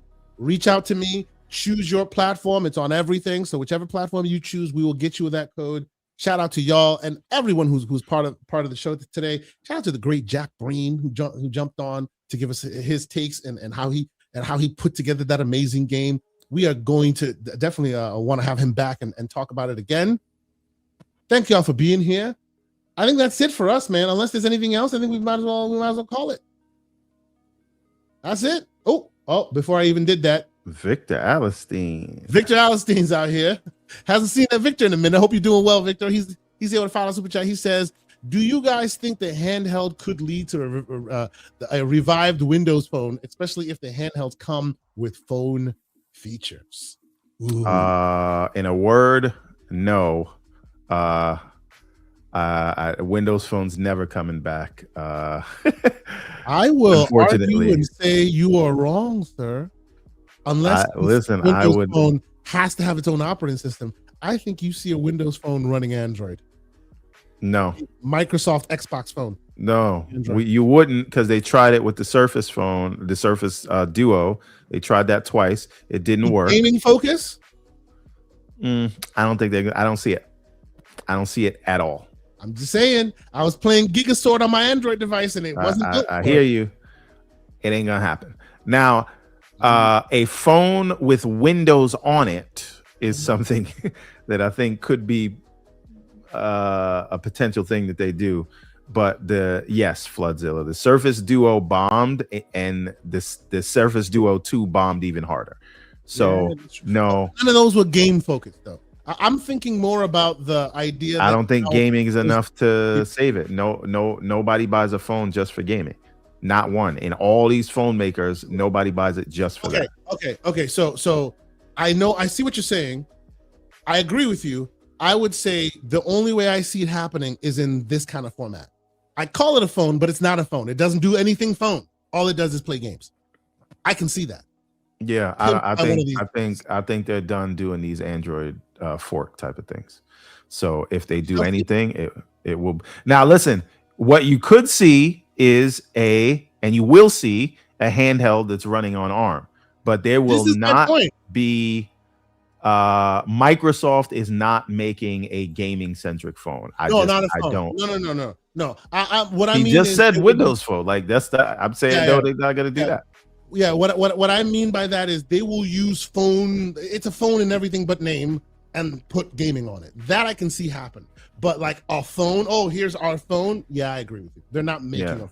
Yeah, they've tried it already. Yeah, but they're basically using phone parts and making it a game handheld and saying here you go. In the background, it's a phone. Like this right here is an Android phone. It just has no phone capabilities. And in that world, I see some company working with them to create a device that lets you play games locally and streaming on Android using a phone, using phone parts.